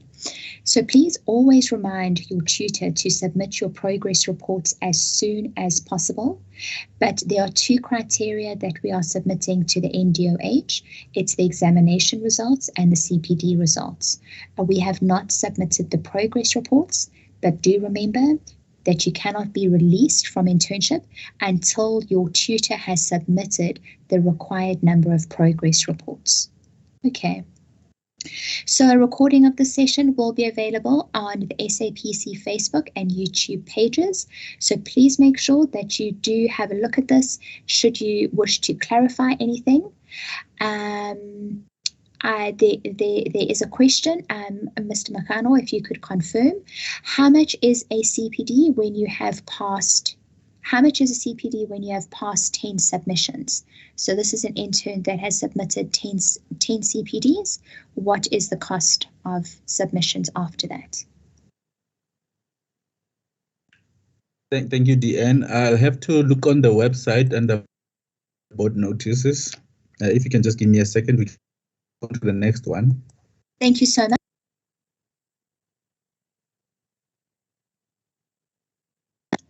Apologies. Thank you very much, Mr. Mokgano. As a foreigner, if I don't get placed in South Africa, can I do my community service in my country of origin?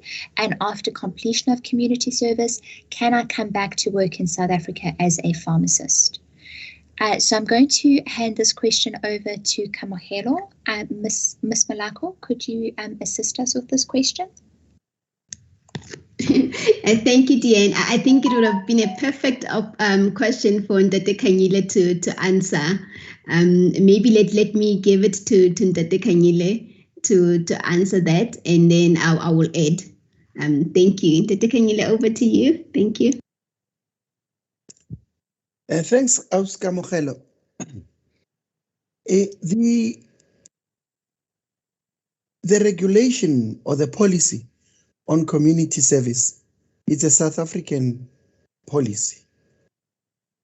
Therefore, if you look at the registration as aligned with the policy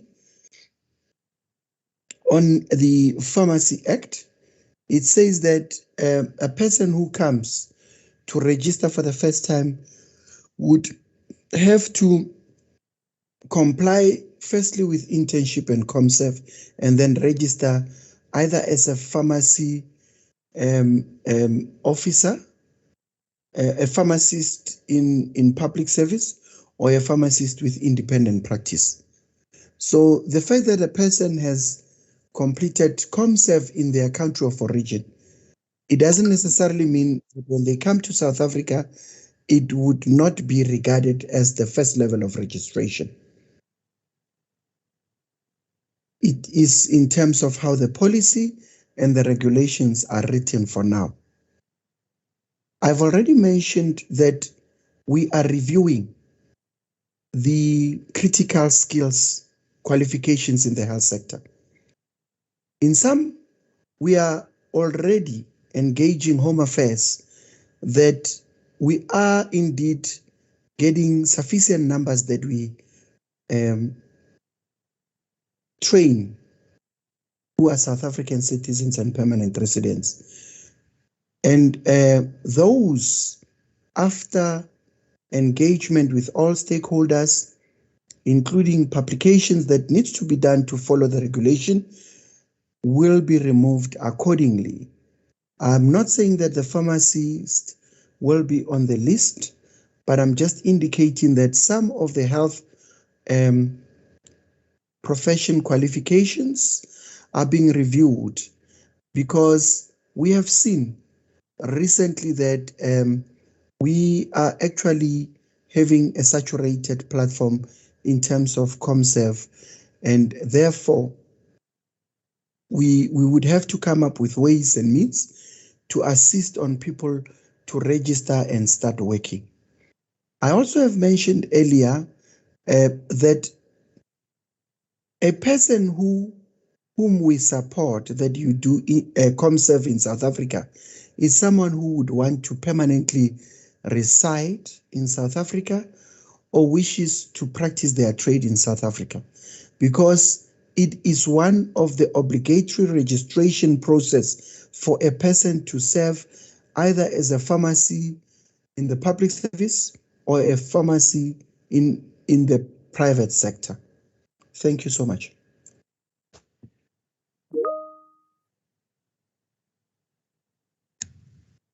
Thank you so very much, Ndate Kanyile. Nothing to add, Deanne. Over to you. Thank you very much. I just want to confirm the fee for the CPDs. So I'm just going to confirm it in the chat. The fee is 263 Rand per entry for reassessment of the 10th and subsequent entry. Sorry, I'm just going back to my spot. Okay.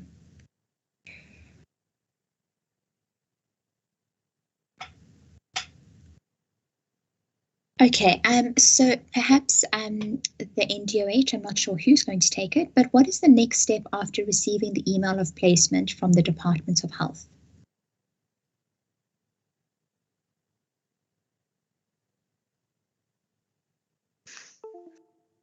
Hi, Jen, I can take it.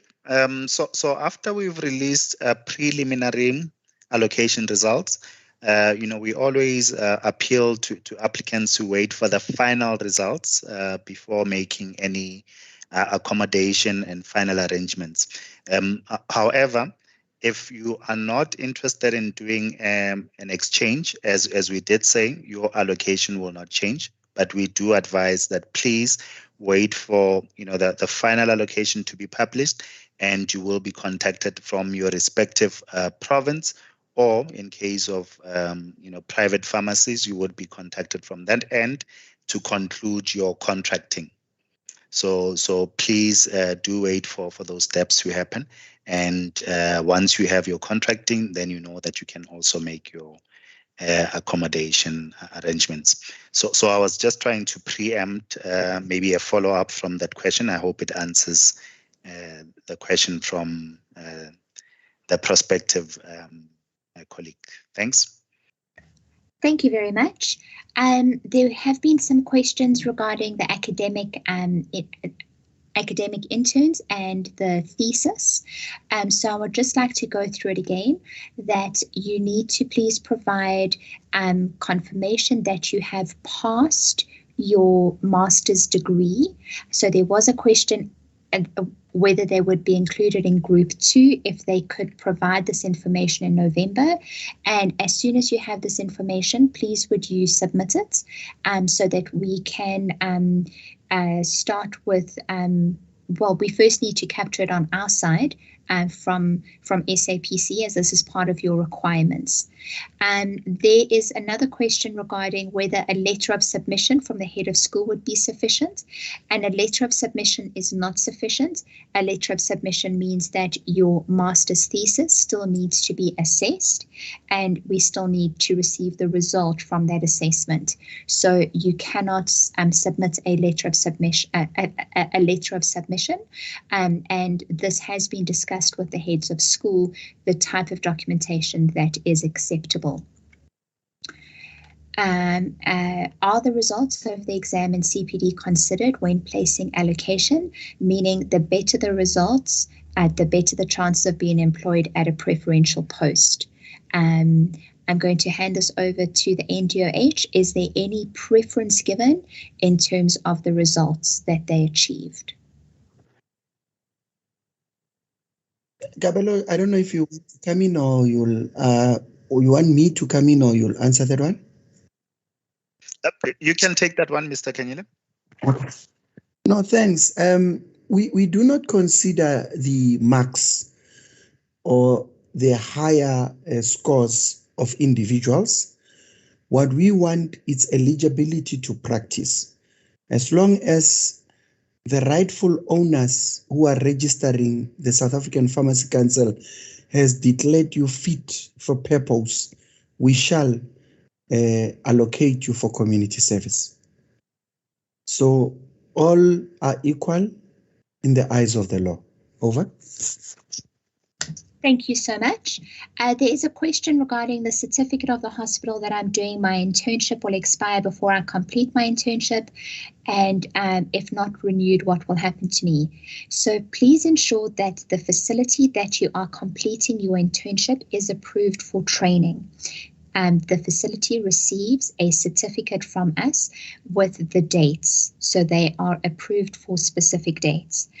Please would you request that the responsible pharmacist would then submit the application for training to SAPC, that dates that fall outside of that certificate for training would not be counted. So you need to make sure that at all times your tutor is registered is a registered tutor, and that the certificate also has the applicable dates, as well as the pharmacy that you're completing your internship, that it is approved for training. So those are two important, and it must be approved for training for your entire internship.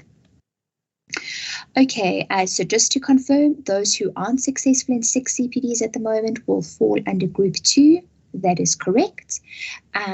So those that currently are successful in 6 CPDs and have passed the examination would fall within Group 1.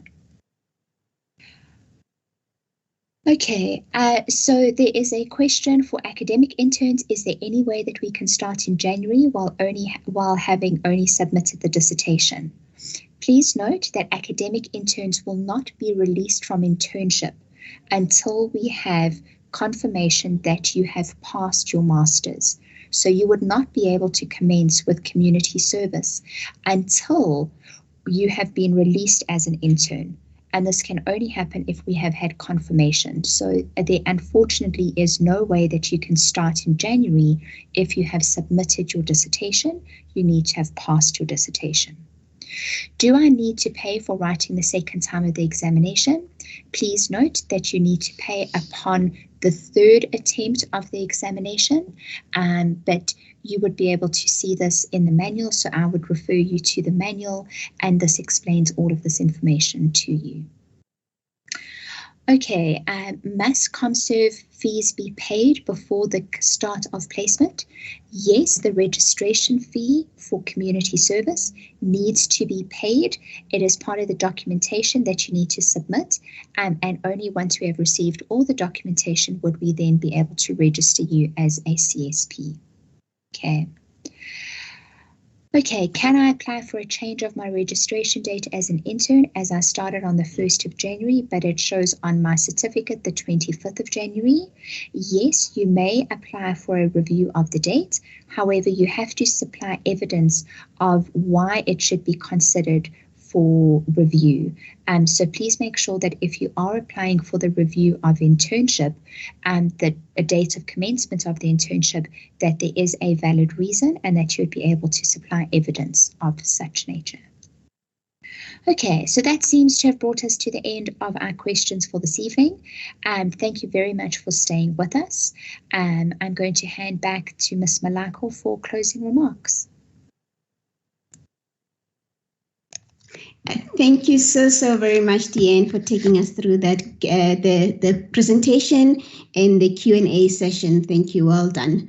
Interns, I do acknowledge that we did go over time. I do apologize for that, but I think you must agree with me that this was a very important session. It was very informative, and we wanted to ensure that we address all of your questions or any concerns before we close the session. So I would like to take this opportunity to really thank the National Department of Health. Dr. Kanyile, thank you so very much, and Dr. Kabelo, thank you so much, and the entire National Department of Health team. Thank you very much. And I think going forward, we will have more of these workshops because, we can see that there is a lot of interest and information is required by the interns regarding the process.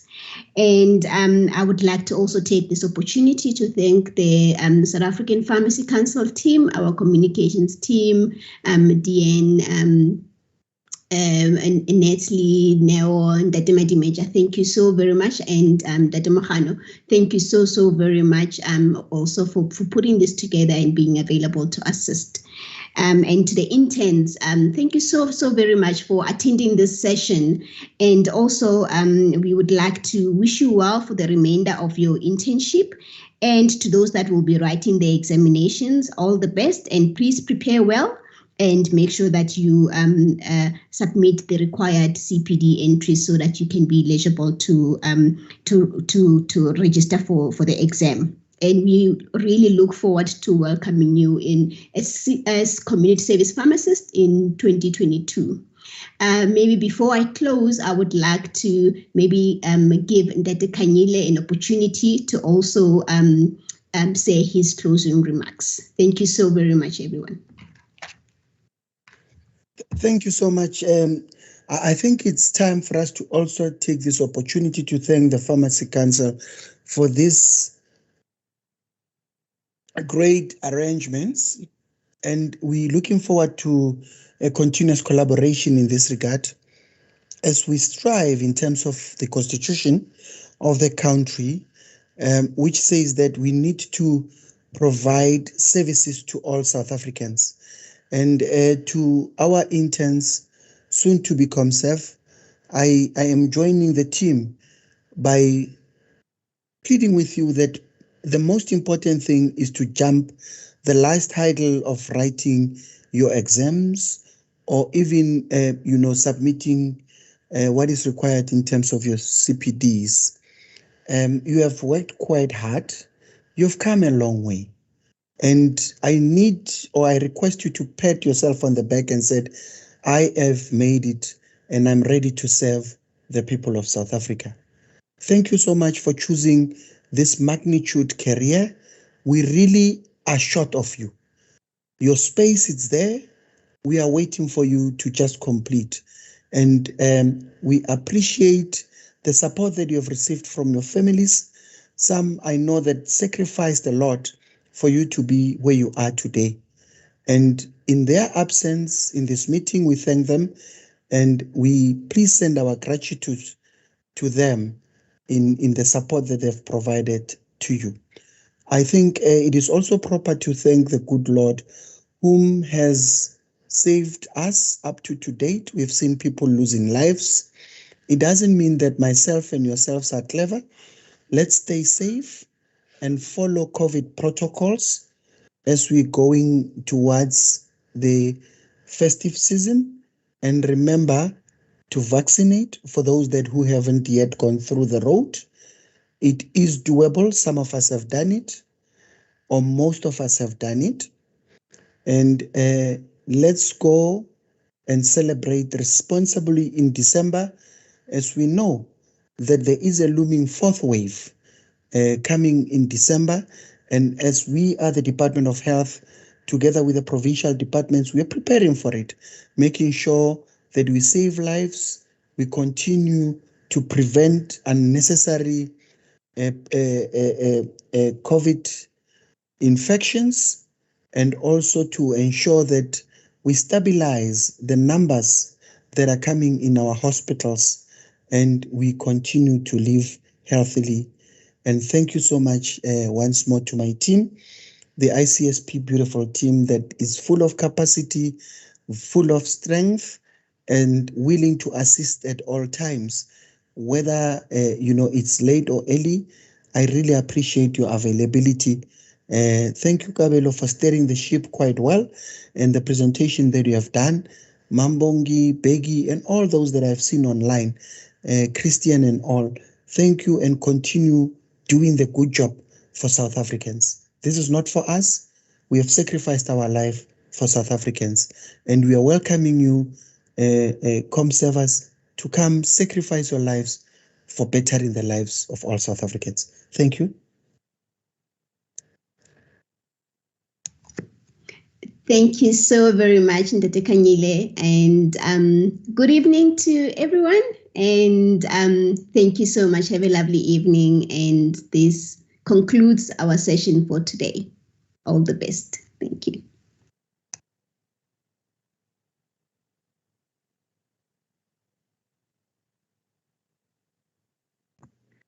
Thank you. Goodbye.